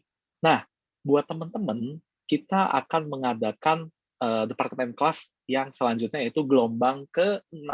Jadi ini udah gelombang yang ke-6 ya. Nah, tadi kita sudah memperdalam EKG. Nah, kalau teman-teman ingin nih ya memperdalam bagian-bagian yang lain, ya tentunya banyak ya bagian-bagian yang harus dipelajari dalam Fakultas Kedokteran. Di sini ada beberapa departemen yang akan kita pelajari, mulai dari IPD, bedah, obgyn, anak, neuro, bahkan sampai IKM ataupun riset kedokteran. Kita akan bahas semuanya itu dalam departemen kelas. Bahkan tidak hanya departemen yang utama itu, kita juga akan memberikan bonus nih. Wah, luar biasa nih ya. Ada bonus pertemuan. Jadi yang kemarin belum sempat ikut webinar yang dosis dan terapi, hari ini nanti kalau teman-teman ikut departemen kelas, itu akan mendapatkan bonus pertemuan dosis dan terapi. Dan nggak hanya sampai situ saja bonusnya. Wah, luar biasa nih ya. Ada bonus lagi yaitu free tryout ya. Nah, tryoutnya ini benar-benar seperti kita ikut tryout CBT pada saat nanti kita UKM PPD ya tentunya. Tryoutnya ini web based online ya, jadi nanti sesuai dengan apa yang akan dilakukan pada saat mengikuti UKM PPD tentunya. Nah, apa saja sih yang didapatkan dalam departemen kelas ini khususnya untuk gelombang yang ke-6 ini? Ada 12 kali pertemuan. Satu pertemuan ya itu akan membahas satu departemen kurang lebih 3 jam dan jumlah soalnya ada 70 soal. Lalu pertemuan ke-12-nya itu adalah dosis dan terapi ya gitu ya. Lalu ditambah dengan tadi ada tryout dan pembahasannya lewat Google Drive nanti ya, nanti untuk pembahasannya. Lalu ada juga free study planner KMPPD lewat file Excel. Jadi ini adalah program departemen kelas yang diadakan oleh Meshwork Academy ya, dan kita selalu mengupdate soal-soal dan pembahasan sesuai dengan guideline ataupun konsensus yang terbaru. Jadi tidak perlu ditakuti karena kita selalu mengupdate kurikulum yang harus diperbarui. Selanjutnya, nah, pertemuan kita yang pertama, jadi jangan sampai telat. Pertemuan kita yang pertama itu akan diadakan pada tanggal 19 April ya. Jadi dicatat di kalendernya masing-masing, pertemuan pertamanya itu akan berlangsung pada tanggal 19 April, dan terakhir di pertemuan 13 akan diadakan pada bulan Mei tanggal 5 ya. Di situ akan dilakukan pembahasan tryout ya. Lalu kelasnya ini tiap-tiap pertemuan ini akan mulai pukul 13. Nah, jadi tidak akan mengganggu juga untuk waktu berbuka puasa ya, karena ini ada di bulan Ramadan, kita sesuaikan juga, maka kelasnya akan dimulai jam 13, sehingga nanti maghribnya masih bisa tetap buka puasa dan belum terlalu hipoglikemi ya, kayaknya kalau jam 13, jadi masih bisa fokus ya. Nah, terus kalau misalkan, aduh ternyata jam 13 ini ada kelas juga di tempat yang lain, nggak perlu takut, karena kita menyediakan akses video. Jadi buat teman-teman yang nggak bisa hadir, itu nanti bisa tetap mengikuti pertemuannya dengan melihat rekaman videonya, jadi bisa diakses sewaktu-waktu ya tentunya. Dan pembahasannya juga itu akan dikirim, jadi bisa teman-teman baca lagi, pelajari lagi, dan dalami lagi. Dan yang paling penting, ketika teman-teman les di Meshwork, kita memiliki satu buah trik nih ya, yaitu lewat Mesh Point. Tadi udah beberapa disinggung dengan Dr. Priyo, beberapa Mesh Point yang dapat membantu kita untuk lebih mudah ingat dan mudah mengerti terkait dengan soal-soal yang kita kerjakan. Jadi jangan lupa, tanggal 19 April kita sudah mulai pertemuan yang pertama dari depth class kita. Lanjut. Nah, untuk harganya, nih ya, saya bacakan ada 3 paket. Yang pertama ada paket regular, regular plus, dan paket premium. Apa sih bedanya? Untuk yang regularnya harganya di 399.000, lalu untuk yang regular plusnya ini di harganya di 499.000. Ini akan mendapatkan tambahannya itu adalah hard copy. Nah, jadi nanti akan mendapatkan hard copy daripada buku-buku soalnya. Lalu untuk paket premium tadi selain mendapatkan hard copy, itu juga akan mendapatkan free buku Kalu. Ya, kamu akan lulus. Nah, itu tadi mungkin yang kita singgung ya. Jadi buat teman-teman yang 2 orang yang beruntung, jangan lupa untuk nanti memposting catatan, lalu tulis caption yang menarik, lalu di-upload dan di-tag di IG Meshwork. Nanti 2 orang yang beruntung akan mendapatkan buku Kamu Akan Lulus UKM PPD yang kita singkat dengan Kalu. Jadi jangan lupa kelas dimulai hari Senin 19 April, dan sudah banyak sebetulnya yang sudah mengikuti sharing bersama dengan Departemen Kelas di Meshwork. Sudah gelombang yang ke-6, jadi kurang lebih sudah ada 1.000 peserta yang sudah pernah belajar bersama-sama dengan Meshwork. Selanjutnya, nah ini buku latihan soal, jadi tadi buat yang regular plus, dia akan mendapatkan buku hard copy untuk latihan soal dan persiapan UKM PPD. Selanjutnya, nah, ini tadi buku Kalu ya, Kamu Akan Lulus UKM PPD. Di sini banyak sekali soal-soal maupun gambaran-gambaran yang diberikan dari Meshwork untuk mempermudah kita mempelajari dan mempersiapkan UKM PPD. Selanjutnya,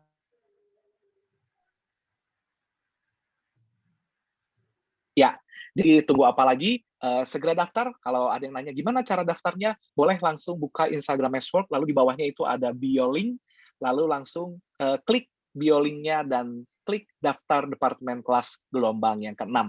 Jika ada kesulitan dalam pendaftaran atau mungkin ada pertanyaan yang ingin ditanyakan lebih lanjut, boleh menghubungi admin Meshwork Academic di 085 156 296 146, atau bisa juga melalui Instagram Meshwork Academic. Jangan ketinggalan, sampai ketemu nanti di Departemen Kelas Meshwork gelombang yang ke-6. Silakan dilanjut lagi, Dok Rio, untuk sesi yang selanjutnya. Oke, siap. Terima kasih. Oke, teman-teman. Oke. Sudah minum, ya. Sekarang kita balik lagi ke sedikit lagi, beberapa soal lagi, ya.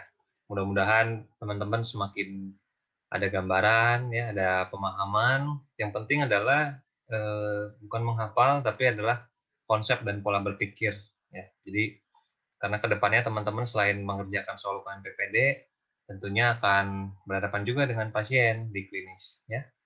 Oke, kita lanjut nomor 15.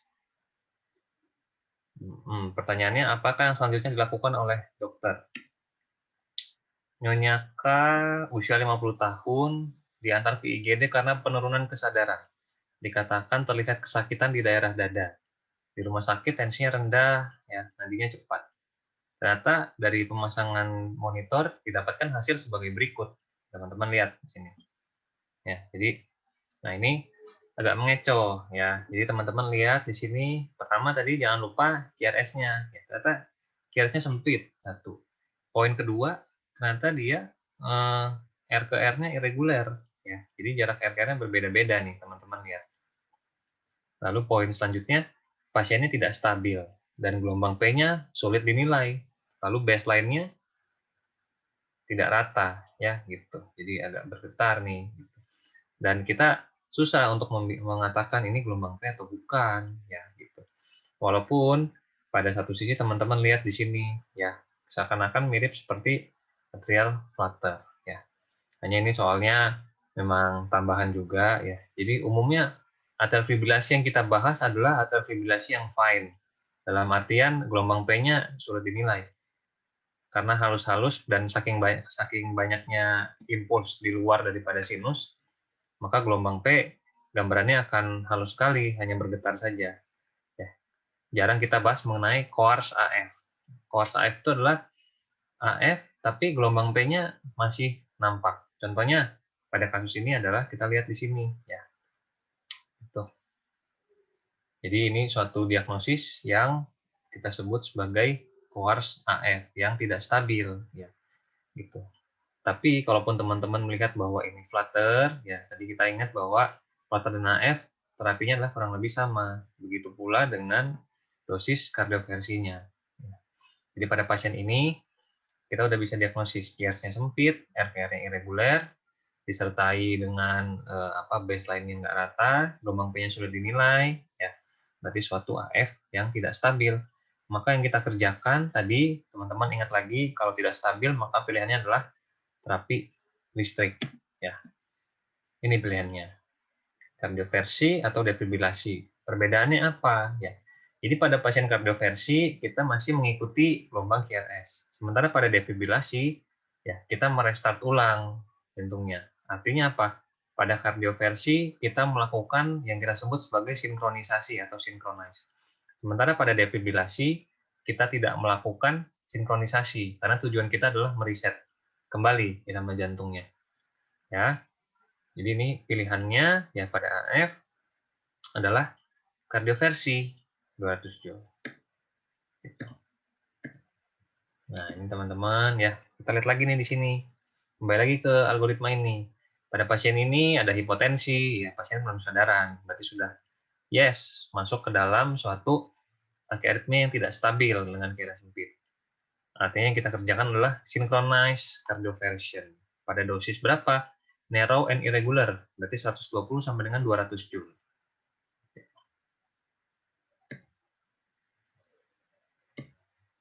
Oke, kita lanjut ke nomor 16. Diagnosis pasien tersebut adalah F 55 tahun ke IGD, sesak nafas. Mudah lelah sejak 3 bulan dan memberat 2 hari. Mengeluh kedua kakinya bengkak. Merokok sejak 15 tahun. Sudah berhenti. TTV-nya seperti ini. Ada barrel chest. Lihat. Soal ini udah ngasih clue. Ada suara napas vesikuler, ada wheezing yang minimal, serta edema tungkai. EKG-nya, teman-teman lihat, gambarnya kayak gini nih. Nah, maka diagnosis pasien tersebut adalah apa? Keluarnya sesak napas dan mudah lelah, udah 3 bulan, memberat 2 hari terakhir. Ya, ada riwayat merokok. Pada pemeriksaan, teman-teman ingat barrel chest dan ada wheezing adalah suatu tanda-tanda dari emfisema atau PPOK. Ya, dengan EKG seperti ini. Ya, itu teman-teman bisa lihat di sini yang mau di-emphasize atau yang ditingkatkan pada atau yang di-highlight pada soal ini adalah R per S di lead V1 ya. Teman-teman lihat di sini di lead V1-nya. Ternyata R per S-nya lebih dari 1.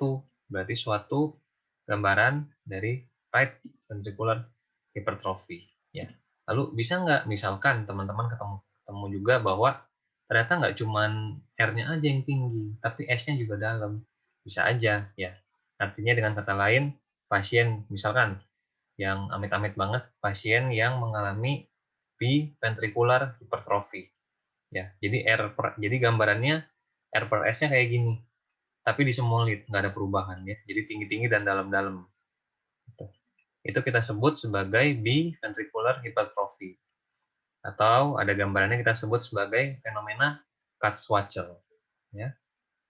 Biasa ketemu di mana? Ketemunya biasanya pasien-pasien yang sudah riwayat gagal jantung yang lama, ya gagal jantung kiri dan gagal jantung kanan. Gitu.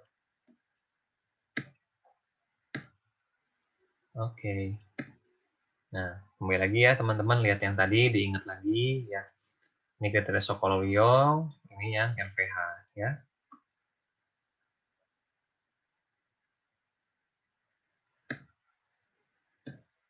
Oke, lanjut ke nomor 17. Yang merupakan indikasi kardioversi pada pasien ini adalah 60 tahun, dadanya berdebar. Nyeri dada kiri menjalar ke rahang sejak 3 jam. TTV-nya, nadinya cepat, kerang hangat. EKG-nya kayak gini. Lalu dokter mau mengkardioversi nih pasiennya. Kenapa nih pasiennya dikardioversi? Ya, teman-teman, kita analisis lagi sama QRS-nya lebar dan reguler. Lalu bentuk gelombangnya sama, monomorfik. Pasiennya tidak stabil karena ada nyeri dada iskemik. Wah, makanya yang membuat pasien ini harus dikardioversi, tadi teman-teman ingat lagi tanda-tanda dari tachyarrhythmia tidak stabil. Salah satunya adalah nyeri dada iskemik. Ya, jadi makanya pasien ini dilakukan kardioversi karena ada tanda-tanda tidak stabil, yaitu nyeri dada iskemik. Diagnosis EKG-nya adalah suatu tachyarrhythmia ventrikular. Pada kasus ini adalah VT yang monomorfik. Ya. Nih, teman-teman lihat persis banget ya EKG-nya. Oke, nah lihat di sini. Pasiennya kita udah assess, nadinya cepat, berdebar pasiennya, ada nyeri dada. Ya. Kita lihat ada tanda-tanda tidak stabil, yaitu ischemic chest discomfort. Maka yang yang akan kita lakukan adalah synchronized cardioversion. Ya. Dosisnya berapa?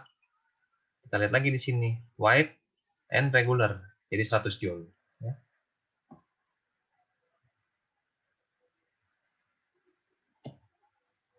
Oke.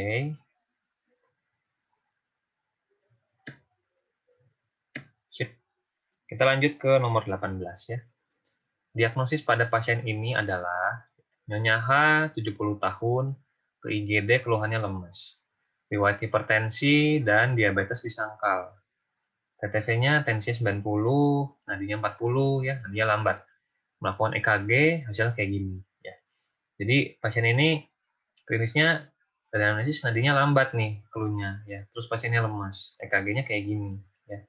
Oke, kita bisa kembali lagi kepada masalah suatu AV block ya. Teman-teman lihat di sini. P, P, gelombang P, gelombang P, ya ada gelombang P, gelombang P, gelombang P, QRS, QRS, QRS, ya. Nah, teman-teman harus konfirmasi. Kalau teman-teman lihat di sini, ini gelombang P, PR-nya lumayan panjang, ada QRS. Seakan-akan ada hubungan di sini. Teman-teman harus bandingkan dengan P dan QRS lainnya. Contohnya ini, ya, ini jauh sekali.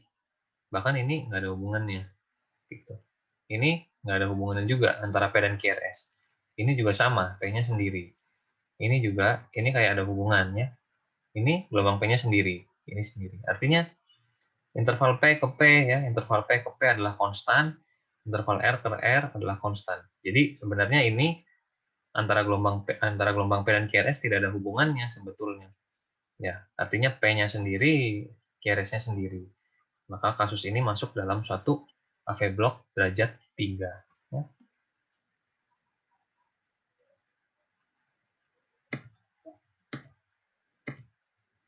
Oke, sama teman-teman pembahasannya. Nomor 19 nih. Apa kemungkinan, nah kita bicara lagi mengenai kelainan elektrolit pada pasien. 51 tahun, dadanya nggak enak. Ada riwayat jantung, nih cluenya. Ada riwayat gagal ginjal. Pasiennya nggak kontrol, EKG-nya kayak gini. Tuh. Ya. Teman-teman lihat di sini ya. Yang bisa teman-teman yang pasti akan langsung kelihatan dari mata adalah ini. Ini QRS, ini gelombang T. Lihat, tingginya gelombang T bahkan melebihi tingginya gelombang R. Ya. Artinya ini suatu titol. Tadi kita ingat lagi bahwa kontur gelombang T harusnya dia halus. Ini tajam, kayak atasnya dicubit ya, dengan dasar yang lebar. Ya. Jadi ini suatu menandakan suatu pasien dengan hiperkalemi. Nah, apa yang bisa kita apa yang bisa kita dapat dari dari soal ini, yaitu pasiennya punya riwayat gagal ginjal kronis. Ya.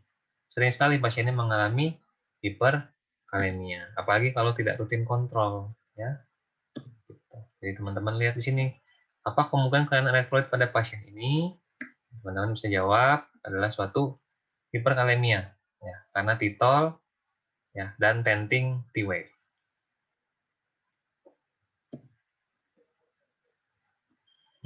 Nah, ini contohnya, ini kalau hipokalemi ya kita sudah bahas tadi bahwa pasien-pasien yang mengalami QT prolongation adalah pasien yang satu hipokalemi atau kedua yang hipokalsemi. Sementara yang pemendekan bisa ditemukan pada hipokalsemi atau pada hiperkalemi. Nah, ini teman-teman lihat. Apa sih dok yang dimaksud dengan titol? Jadi titol itu adalah tergantung dari lead-nya. Kalau kita sebut sebagai lead dada ya, atau lead prekordial dari V1 sampai V6, kita sebut titol kalau T-nya lebih dari 10 mili atau lebih dari 2 kotak besar. Sementara pada limb lead ya, kita sebut titol kalau gelombang T-nya lebih dari 1 kotak besar atau 5 mm ya. Sama teman-teman ingat lagi bahwa kasus ini adalah kejadiannya sistemik hiperkalemi. Sehingga gangguan EKG-nya mungkin akan muncul pada hampir semua lead, tidak pada lead tertentu, seperti pada ACS. Nah, ini contoh dari hipokalsemi, ya kemanjangan interval QT. Ini pada pasien dengan hiperkalsemi, interval QT menjadi lebih pendek. Ya, jadi pada kasus ini adalah suatu hiperkalemia. Oke, teman-teman, kita masuk ke soal yang terakhir.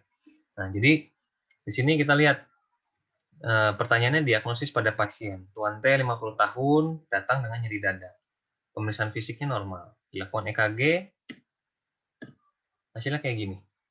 Nah, kira-kira apa nih ya gambarannya? Oke, teman-teman bisa lihat di sini. Di sini ada rabbit ear, ya. Di sini nggak ada. Jadi lokasi rabbit ear-nya di V6, ya. Gitu. Nah, ini gambarannya apa? Kita ingat lagi kalau pasien-pasien dengan RBBB dan LBBB, ya kita lihat lokasi daripada si rabbit ear-nya. Itu bisa jadi clue yang mungkin memudahkan pada satu KMPPD. Ya. Jadi lokasi rabbit ear-nya di mana? Kalau ada kompleks RSR aksen atau rabbit ear di V1, maka gelombangnya itu adalah kita sebut sebagai RBBB. Sementara kalau ada R aksen di V6 atau rabbit ear di V6, maka kemungkinan adalah suatu RBBB. Ya, rule of thumb atau mudahnya sih kurang lebih seperti itu. Ya.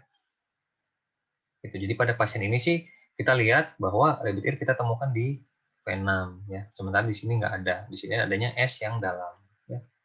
Oke. Nah, ini teman-teman kita lihat bundle branch block ya. RSR aksen atau suatu rabbit ear di V1 kita temukan pada RBBB.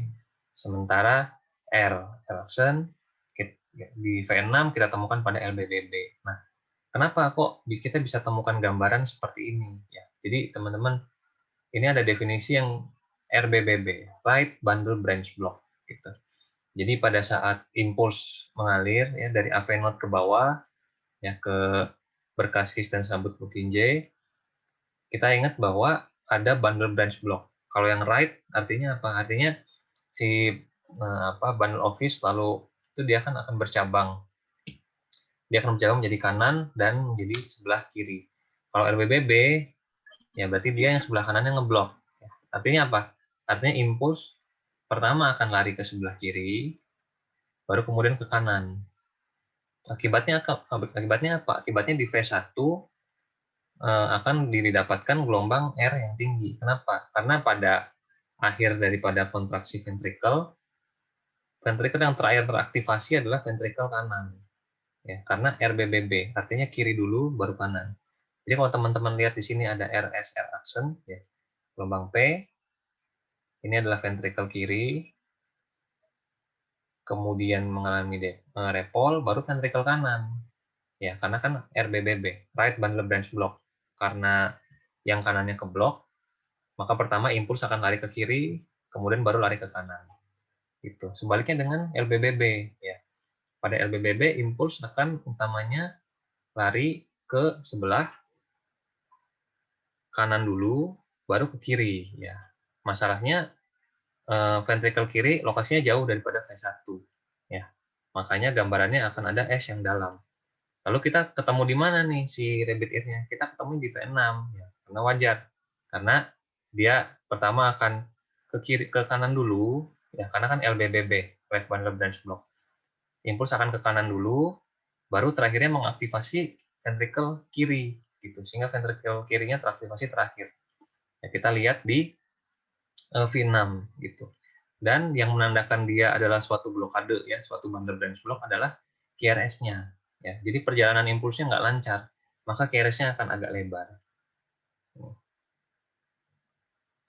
Gitu.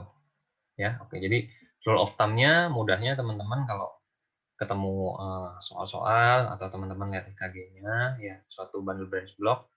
Kalau ada rabbit ear di V1 itu lebih kepada RBBB. Sementara untuk yang LBBB, rabbit ear di V6, ya. Walaupun memang secara implikasi klinis tidak akan sesimpel itu, tapi untuk keperluan ujian sih biasanya nggak akan spesifik yang gimana. Oke, nah ini ya clue-nya. RBBB juga sama ya. Yang poin nomor 1, QRS-nya akan lebar karena ada blokade, makanya jalan impulsnya tidak lancar ya. QRS-nya nggak sempit. Oke. Jadi jawabannya ya pada kasus ini adalah suatu LBBB. Oke, ya kurang lebih untuk 20 soal seperti itu. Mangga sesinya saya kembalikan lagi kepada moderator. Baik, terima kasih dokter. Luar biasa pemaparan hari ini. Mudah-mudahan menambah ilmu kita untuk persiapan kita menghadapi ujian UKM-PPD ya. Baik, selanjutnya kita akan masuk ke dalam sesi diskusi. Tapi saya ingatkan lagi, jangan lupa untuk 2 orang yang ingin mendapatkan hadiah atau 2 orang yang beruntung, silakan jangan lupa setelah kegiatan ini selesai nanti untuk mempost story, dan jangan lupa diberikan caption yang menarik dan tag ke IG Mathsworld Academic ya. Baik, kita akan lanjutkan ke sesi diskusi. Akan ada 5 pertanyaan, jadi hanya ada 5 pertanyaan untuk sesi diskusi kali ini. Saya akan berikan kesempatan kepada teman sejawat sekalian yang ingin bertanya secara langsung. Saya persilakan langsung saja boleh raise hand, nanti kita akan sebutkan namanya, kemudian boleh langsung unmute ya. Tetapi di multiple chat sudah ada 1 pertanyaan, mungkin saya akan bacakan dulu pertanyaannya Dok, sambil menunggu pertanyaan yang langsung mungkin ya. Dari Laili Anissa Kusumastuti ya. Izin bertanya dokter, bagaimana membedakan ekstrasistol atrial dan junctional? Kalau R or T itu masuk ekstrasistol yang mana? Kemudian bagaimana terapinya untuk masing-masing ekstrasistol? Apakah berbeda? Terima kasih. Silakan pada dokter. Oke. Baik sekali. Terima kasih pertanyaannya. Jadi gini, untuk ekstrasistol bagaimana kita membedakan antara tadi VES dengan junctional ya? Oke, jadi kalau untuk yang VS, jadi untuk mekanisme R on T itu teman-teman hanya ketemukan pada kasus yang VS ya. R on T ya, atau R di atas T itu teman-teman hanya temukan pada kasus VS ya.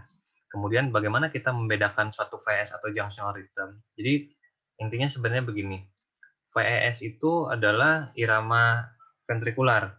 Artinya tidak ada gelombang P dan QRS-nya lebar. Ya, poinnya itu QRS-nya lebar pada VS. Sementara pada pasien dengan junctional rhythm, clue yang pertama adalah rate-nya akan bradikardi. Ya, junctional itu sebenarnya adalah avenodal, ya, avenodal rhythm. Jadi umumnya kita ini punya pacemaker itu di kita ada SA node, ada AV node, kemudian ada tambahan-tambahan sensor lain yang kalau memang ada kelainan baru dia menjadi otomatisasi. Tapi umumnya adalah itu SA node dan AV node.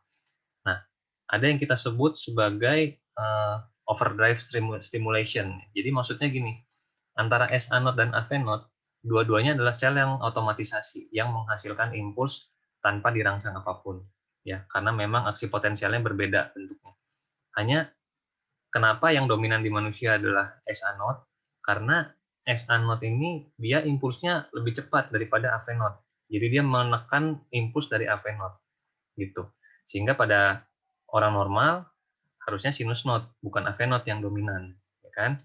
Nah, artinya apa? SA node ini dia rate-nya 60 sampai dengan 100 impuls yang dia tembakkan, sama kayak heart rate pada manusia pada umumnya, 60 sampai dengan 100.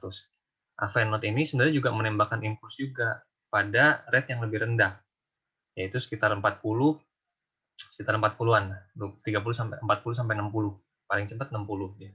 Nah gitu. Jadi dia tersupresi oleh SA node. Nah, lalu pertanyaan tadi kan kembali lagi, itu dasarnya. Pertanyaannya gimana kita bedakan ini suatu junctional atau ini suatu VS. Nah itu, VS adalah ventricular extrasystole, QRS-nya pasti lebar. Kemudian dia nggak ada gelombang P-nya. Sementara pada junctional rhythm, clue-nya satu, biasanya pasiennya beradi, 40 sampai 60 rate-nya. Yang kedua, posisi daripada gelombang P-nya. Ya. QRS-nya akan sempit pada pasien dengan junctional rhythm. Ya. Jadi junctional rhythm karena dia supraventrikular, QRS-nya akan sempit. Kemudian gelombang P-nya bentuknya biasanya terbalik, bukan dari sinus. Tadi kalau dari sinus kan di lead 2 gelombang P-nya defleksinya ke atas. Sementara pada pasien dengan junctional rhythm kebalik, gelombang P-nya defleksinya ke bawah di lead 2. Atau bahkan kadang kita temukan gelombang P-nya munculnya di belakang daripada QRS. Gitu. Jadi sih kalau kita rangkum yaitu VS, QRS-nya lebar, tidak ada gelombang P. Sementara kalau pasien junctional, clue-nya satu, pasiennya cenderung beradi, QRS-nya sempit, gelombang P-nya ada, tapi bentuknya biasanya terbalik di lead 2 atau munculnya di belakang daripada QRS. Kemudian untuk terapinya seperti apa? Terapinya tergantung daripada underlying-nya. Jadi biasanya kalau pasien-pasien dengan junctional rhythm, kita cari underlying-nya apa. Ya, kalau pasiennya rate-nya 40 sampai 60, tapi dia stabil, nggak ada clinical shock, pasiennya nggak sering nyeri dada, tidak ada tanda-tanda tidak stabil, kita lanjut aja, kita observasi aja, gitu. Tidak perlu kita terapi apapun, kecuali pasiennya sering mengalami bradikardi, sering pingsan, sering nyeri dada, maka terapi kita adalah pacing jantung. Ya. Sementara untuk pasien VS, tergantung juga daripada underlying disease-nya. Misalnya, pasien VS dengan tanda-tanda seperti yang tadi disebutkan, pasiennya kuplet ya, VS-nya banyak, sering. Terus ada fenomena R-on-T yang cenderung pasiennya sering mengalami torsade, sering keringat, sering pingsan kardiak ya. Nah, itu biasanya akan dilakukan EP study ya, electrophysiologic study, atau pada umumnya kita supresi dulu dengan pemberian beta blocker di awal. Itu untuk pasien yang VS-nya berbahaya karena ada mekanisme R-on-T tadi. Kalau VS-nya tidak berbahaya, jadi dia cuma VS aja, dan pasiennya memang punya underlying, misalnya punya hipertensi lama, punya gagal jantung, dan VS-nya kadang-kadang muncul, kadang enggak. Biasanya kita cukup terapi dengan beta blocker aja, gitu. Nggak perlu sampai diablasi. Ya kurang lebih seperti itu sih. Terima kasih dokter atas jawabannya. Bagaimana untuk Laila tadi, Laili, apakah ada yang mau ditanyakan lagi untuk pembahasan yang tadi?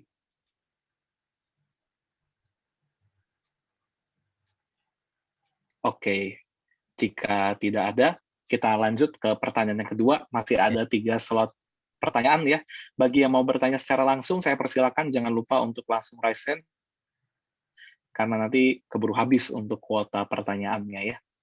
Baik, pertanyaan yang selanjutnya dokter, ini dari Mariska Tias. Oke. Dokter, mohon maaf izin bertanya, pada kasus STEMI late onset bagaimana tata laksana selanjutnya?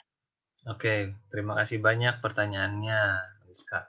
Jadi untuk STEMI late onset, jadi secara guideline yang saya baca mengenai ESC, teman-teman, bagaimana mengenai STEMI late onset. Jadi sebenarnya begini, dari guideline itu disebutkan selama tidak ada kontraindikasi, terapi utama adalah PCI, ya, primary coronary intervention dengan late onset STEMI. Nah, kita kembali lagi kepada late onset-nya durasinya berapa lama, ya. Jadi sebenarnya gini, untuk pasien STEMI, ya, selama pasiennya masih ada nyeri dada, masih ada tanda-tanda tidak stabil, pasiennya sering VT, atau pasiennya punya failure, nyeri dadanya rekuren terus-terusan, ya, pasiennya shock, walaupun sudah lebih daripada ischemic time 120 menit, tetap secara rekomendasi itu adalah grade 1A untuk dilakukan PCI. Gitu. Jadi tetap bisa di PCI selama pasiennya memang tidak stabil gitu. Tapi kalau misalkan pasiennya sudah difibrinolytik, kemudian dia sudah stabil, nggak ada keluhan apa-apa, lebih dari 72 jam, ya biasanya itu PCI-nya bisa kita tangguhkan nanti, kita observasi lagi nanti gitu. Intinya itu, selama pasien STEMI masih mau dia onset kapanpun, selama dia masih ada gejala nyeri dada dan tidak stabil, kita bisa melakukan PCI ada tempatnya, ya gitu. Artinya dia masih mengalami ongoing iskemi, gitu. Sementara kalau memang sudah lihat onset di atas 72 jam, pasiennya udah biasa-biasa aja, udah nggak nyeri dada, dengan catatan mungkin fibrinolitiknya juga berhasil, ya itu nggak apa-apa nggak dilakukan early PCI, bisa dijadwalkan lagi nanti setelah exercise testing, misalnya pasien di treadmill dulu, nanti setelah penyembuhan sebulan atau 2 bulan gitu baru di PCI gitu untuk late onset STEMI. Baik, terima kasih dokter atas jawabannya. Bagaimana dengan saudari Mariska? Apakah sudah dimengerti atau mungkin ada pertanyaan lebih lanjut? Mungkin boleh di chat aja nanti kalau ada yang lebih lanjut. Apakah ada yang mau bertanya secara langsung mungkin kepada pemateri? Dipersilakan, boleh langsung raise hand.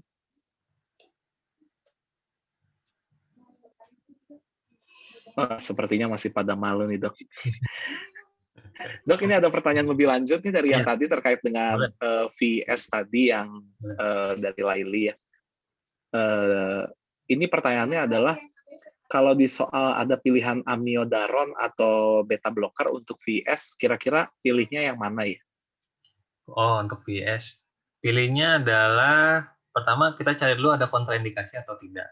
Ya, jadi misalkan ada soal VS, lalu ditemukan ternyata pasiennya failure, maksudnya pasiennya sesek, ada ronki di mana-mana, kakinya bengkak, ya. Pilihannya amiodaron. Tapi kalau pasiennya stabil, ya EKG-nya ada VS, pasiennya hipertensi, nggak ada tanda-tanda gagal jantung akut, pilihannya beta blocker. Karena beta blocker kontraindikasi pada pasien dengan gagal jantung akut. Nanti pasiennya makin sesak. Jadi tergantung dari soalnya. Clue-nya itu, ada tanda-tanda gagal jantung akut atau enggak. Kalau ada, amiodaron. Kalau nggak ada, beta blocker. Baik, terima kasih dok atas jawabannya. Ya. Terima kasih teman-teman sekalian. Mungkin ada lagi yang mau bertanya, masih ada kesempatan 2 pertanyaan terakhir, atau jangan-jangan udah pada ngerti nih kayaknya dok dari 20 tipe soal tadi kayaknya ya. Nah, bersyukur sudah ngerti ya, mudah-mudahan Iya, kalau udah ngerti pasti UKM PPD-nya juga akan lancar ya. Ada lagi dari teman-teman sekalian yang ingin bertanya? Silakan boleh bertanya juga secara langsung jika ada yang ingin bertanya.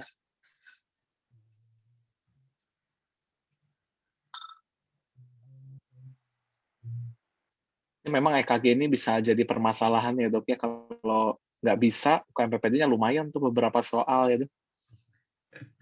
Nah, sebenarnya sayang. EKG ini gimana ya? Susah-susah gampang, tapi Iya, kalau udah ketemu clue-nya apa ya. Kadang-kadang kalau kita bingung nih soal EKG, kita bisa dapat clue juga dari soalnya tuh. Dia udah ngarah-ngarah kemana tuh. Kita tinggal lihat aja EKG-nya apa gitu. iya.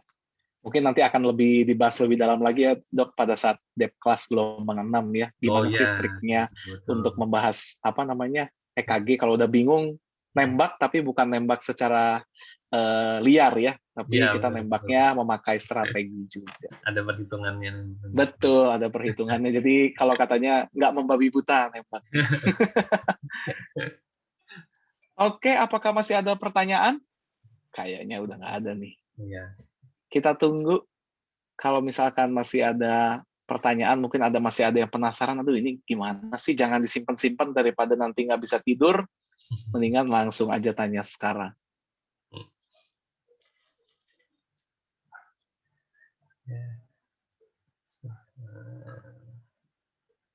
Dulu sempat ikut kursus juga, Dok, untuk EKG ini, atau belajar sendiri aja?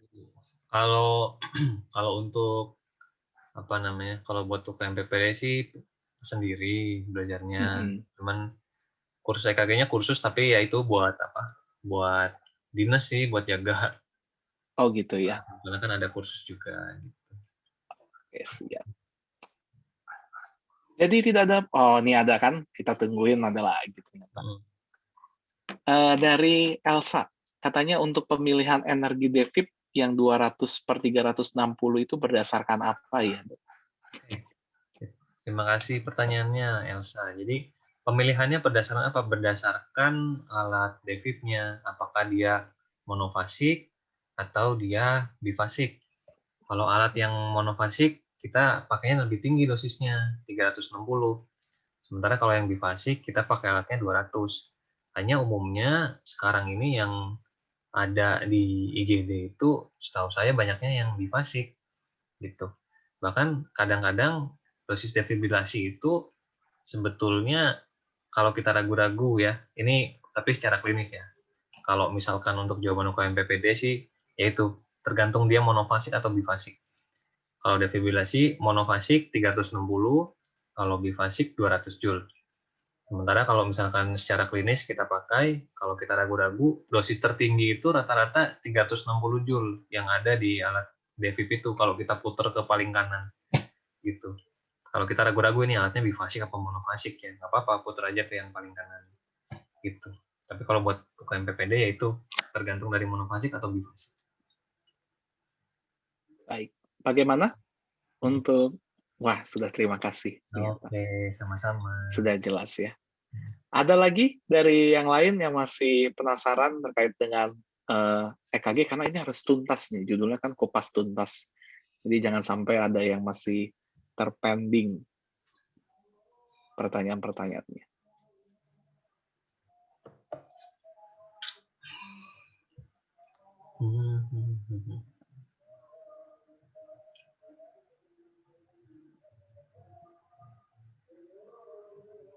Sudah tidak ada lagi kayaknya ini, Dok. Ya, apa? Nggak apa-apa ya. Oh, ada Nanti lagi. mungkin, oh ada lagi. Personal, Dok. Oh, masuk ke mana ya, Dok, pertanyaannya?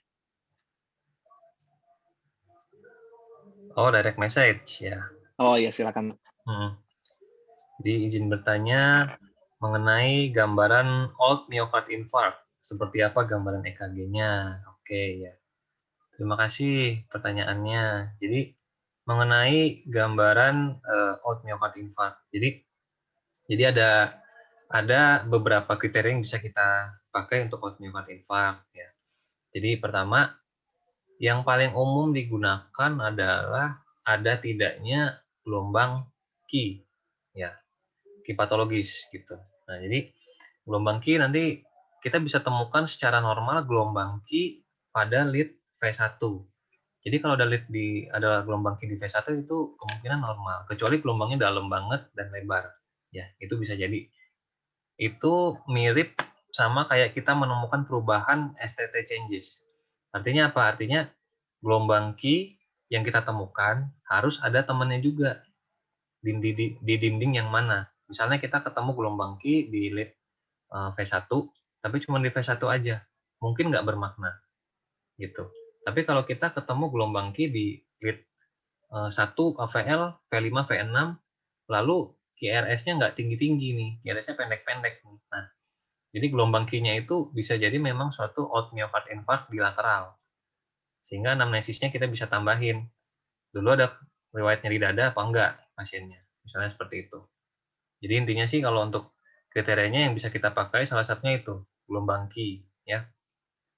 Gelombang Q-nya ada di lead mana, sama kita lihat gelombang Q-nya itu harus ada temennya, sama kayak di STT changes. Di inferior kah, di lateral atau di anterior. Oke. Kemudian lead yang kedua yang bisa kita pakai pilihan kedua yang bisa kita pakai, kita lihat dari progresivitas gelombang R-nya. Tadi kan kita lihat bahwa dari V1 sampai V6 itu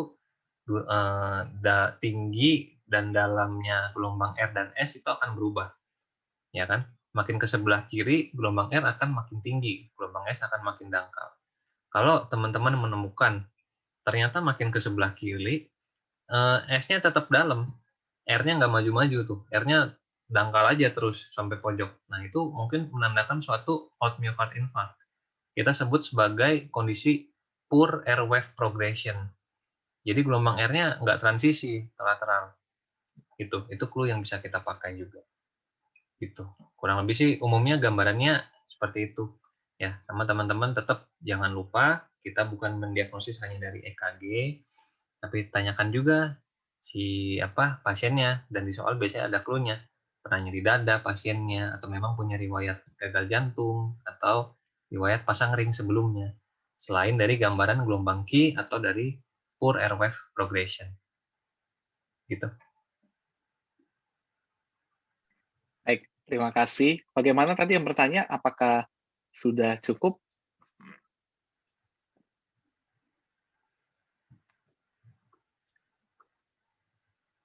Baik, sudah cukup mungkin ya bagi yang tadi bertanya. Ada lagi satu pertanyaan terakhir bagi yang ingin bertanya, kami tunggu. Lagi nggak sibuk ya dok malam ini? Ya udah, sibuknya besok lagi, habis sibuk. Oh, dilanjut besok ya. Besok lagi. Luar biasa memang. Oh, pertanyaannya masih berlanjut nih. Oh, masih berlanjut, silakan dok. Apakah setiap gelombang Q yang berada di lead yang bermakna adalah patologis, dok? Nah, itu begini, sebetulnya bisa dibilang kita bilangnya apa ya, sugestif ya, tidak selalu bermakna gitu. Makanya kita perlu tanyakan juga anamnesis pasiennya gitu, karena kadang-kadang penempatan lead juga bisa bermasalah ya, bisa jadi aneh gambaran EKG-nya gitu, bisa lead-nya jadi terbalik ya, atau justru terutama sih kalau Q patologis biasanya nggak akan salah, karena gelombang Q-nya tuh biasanya akan lebar dan dalam, lebih dari satu kotak. Yang sering jadi salah adalah si poor air wave progression-nya. Kalau kita nempatin V1 sampai V6-nya nggak betul, terlalu geser, terlalu naik, sehingga gelombang R-nya progresivitasnya jadi jelek karena kita posisinya nggak pas gitu. Kemudian kalau gelombang Q di lead yang memang berpasangan, umumnya sih sebaca saya bermakna gitu. Hanya penting juga kita tanyakan ke pasiennya, terutama pasiennya selain nyeri dada, pasien-pasien yang ibu-ibu sudah tua, keluhannya nyeri ulu hati, sering sakit mah gitu. Ya, itu biasanya kita temukan gelombang Q di lead inferior dan itu bermakna gitu. Oke, kemudian ada pertanyaan lagi nih. Oke, terakhir ya dok ya. Terakhir ya ini ya. Iya. Oh, ada lagi. Ya udah. Dikocok Jadi aja dok, yang mana yang beruntung. ya udah. Nah, ini nggak apa-apa sih, ini nggak terlalu banyak ya. Jadi Oke. dari Victoria izin bertanya, selain dari ACS, apakah ada EKG khas pada penyakit lain, misalnya perikarditis, emboli paru dan lain-lain? Terima kasih. Oke. Kemudian satu lagi ya sekalian aja terakhir. Apakah DEFib dapat dilakukan jika pasien sadar? Kemarin bertemu soal seperti ini. Terima kasih. Oke, terima kasih pertanyaannya menarik ya. Jadi untuk dari ACS apakah nah jadi sebenarnya gini, menariknya EKG itu adalah eh, itu alat yang sering kita temukan di IGD. Tapi sayangnya apa nggak semua mahir atau nggak semua paham prinsip daripada EKG. Ya, jadi gini, teman-teman, EKG itu bahkan dengan melihat EKG ya, walaupun sebetulnya kembali lagi kepada diagnosis klinis ya. Bahkan dengan melihat EKG, kita bisa tahu pasien ini gemuk atau kurus misalnya, atau pasien ini emfisema atau enggak. Itu bisa kelihatan. Kemudian kalau gambaran penyakit lain ada ya EKG apa yang khas? Contohnya pasien dengan perikarditis ya. Kemarin saya dapat pasien perikarditis. Jadi pasiennya masih muda, umur 24 tahun dengan TB paru, di ronsen, ronsennya memang miliar TB-nya dan ada kardiomegali. Lalu saya EKG pasiennya ya, 23 tahun. EKG-nya adalah ST elevasi hampir di semua lid. Gitu. Tidak ada riwayat pemakaian obat-obatan. Ya, jadi itu adalah EKG pada pasien dengan perikarditis. ST elevasi hampir di semua lid, kadang-kadang diikuti dengan depresi segmen atau interval PR. Ya, jadi itu. Untuk pasien perikarditis, ST elevasi hampir di semua lid, diikuti bisa atau tanpa depresi di segmen PR. Itu pada pasien perikarditis. Pada pasien miokarditis, EKG-nya biasanya nggak khas. Bisa ST elevasi, bisa T inverted, bisa ST depresi, ya EKG-nya bisa apapun. Pada pasien miokarditis. Kemudian pada pasien emboli paru, EKG yang paling sering ditemukan tidak khas, sinus takikardi sebetulnya. Tapi ada satu gambaran yang biasa bisa kita temukan, yaitu S1Q3T3 ya. Sebutnya sebagai CQT ya atau CKT. Jadi pada pasien dengan emboli paru itu kita temukan di lead 1 itu ada gelombang S yang cukup dalam. Kemudian ada di lead 3 kita temukan ada gelombang Q disertai dengan T inverted di lead 3. Itu pada pasien dengan emboli paru. Tapi agak sebenarnya insidensinya agak jarang ya. Paling sering sebenarnya cuma sinus takikardi. Sisanya tambahannya dari klinis sama dari ronsen torak ya. Nanti teman-teman baca lagi Hampton Ham, Palasign dan lain-lain. Kemudian kalau untuk kasus lain, EKG gambaran lain apalagi ya? Gak ada sih. Sebenarnya EKG yang cukup bermakna itu adalah EKG pada pasien-pasien dengan gangguan elektrolit. Ya, itu maksudnya bagus banget. Kalau teman-teman nggak punya pemeriksaan elektrolit, teman-teman bisa lihat EKG-nya. ST depresi, ya, atau bradikardi dengan sine wave pada hiperkalemi. Gitu. Kemudian pasien-pasien dengan PPOK, teman-teman bisa lihat EKG-nya low voltage, sama pasien-pasien dengan efusi perikardium. Apalagi kalau efusinya masif, teman-teman akan lihat kita sebut EKG sebagai electrical alternance. Jadi karena keisi cairan si perikardiumnya, jantungnya kayak ngambang. Setiap pola napas, jantungnya akan bergerak mendekati lead, menjauhi lead. Jadi gambarannya QRS-nya naik turun. Namanya EKG-nya, gambar EKG adalah electrical alternance pada pasien-pasien dengan efusi perikardium. Gitu. Sisanya selebihnya adalah gambaran-gambaran STEMI ekuivalen. Jadi STEMI ekuivalen itu adalah STEMI pasien gambarnya bukan STEMI, tapi kita anggap sama bahayanya dengan STEMI gitu. Karena menandakan suatu sumbatan di arteri-arteri besar di left main misalnya atau di proksimal daripada LAD. Contohnya nanti ya boleh teman-teman sambil lihat-lihat aja. Ada namanya gelombang De Winter, ada namanya gelombang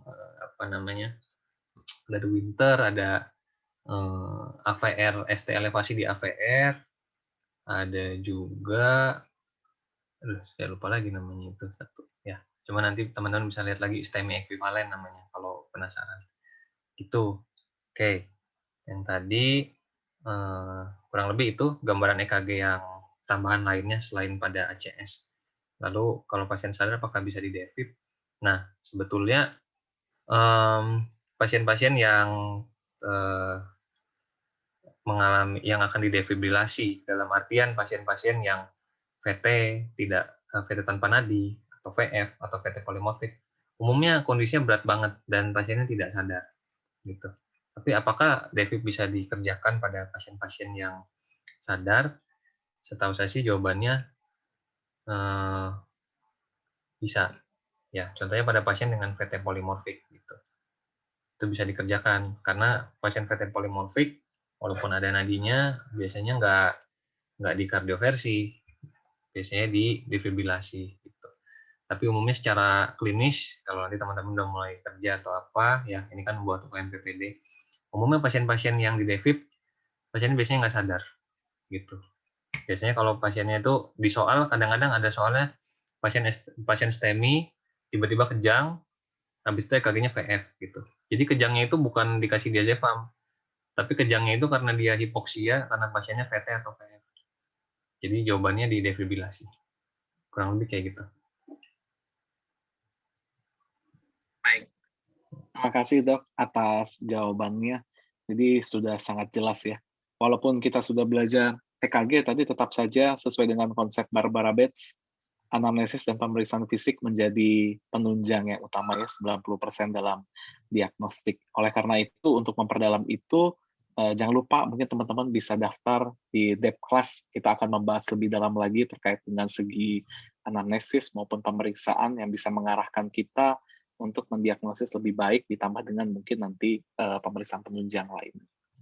Baik, terima kasih banyak dokter atas sesi materi hari ini.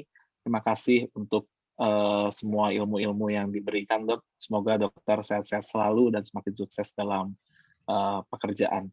Saya ucapkan terima kasih juga kepada seluruh partisipan yang masih bertahan. Ada sisa 50 partisipan tadi dari 100 yang masuk. Kita tepuk tangan mungkin buat diri kita sendiri sudah bertahan sampai malam hari ini. Mudah-mudahan webinar hari ini berguna dan kami doakan semoga semuanya bisa lancar untuk mengikuti ujian UKM PPD dan dapat lulus tepat waktu. Sekian untuk webinar hari ini. Jangan lupa untuk tetap mengikuti perkembangan update-update terbaru daripada Mathswork Academic terhubung dengan Instagram daripada Mathswork Academic di @mathsworkacademic. Selamat malam. Assalamualaikum warahmatullahi wabarakatuh. Waalaikumsalam. Terima kasih, dok. Mangga, sami-sami. Terima kasih, Yopi. Iya, mari ya, dok.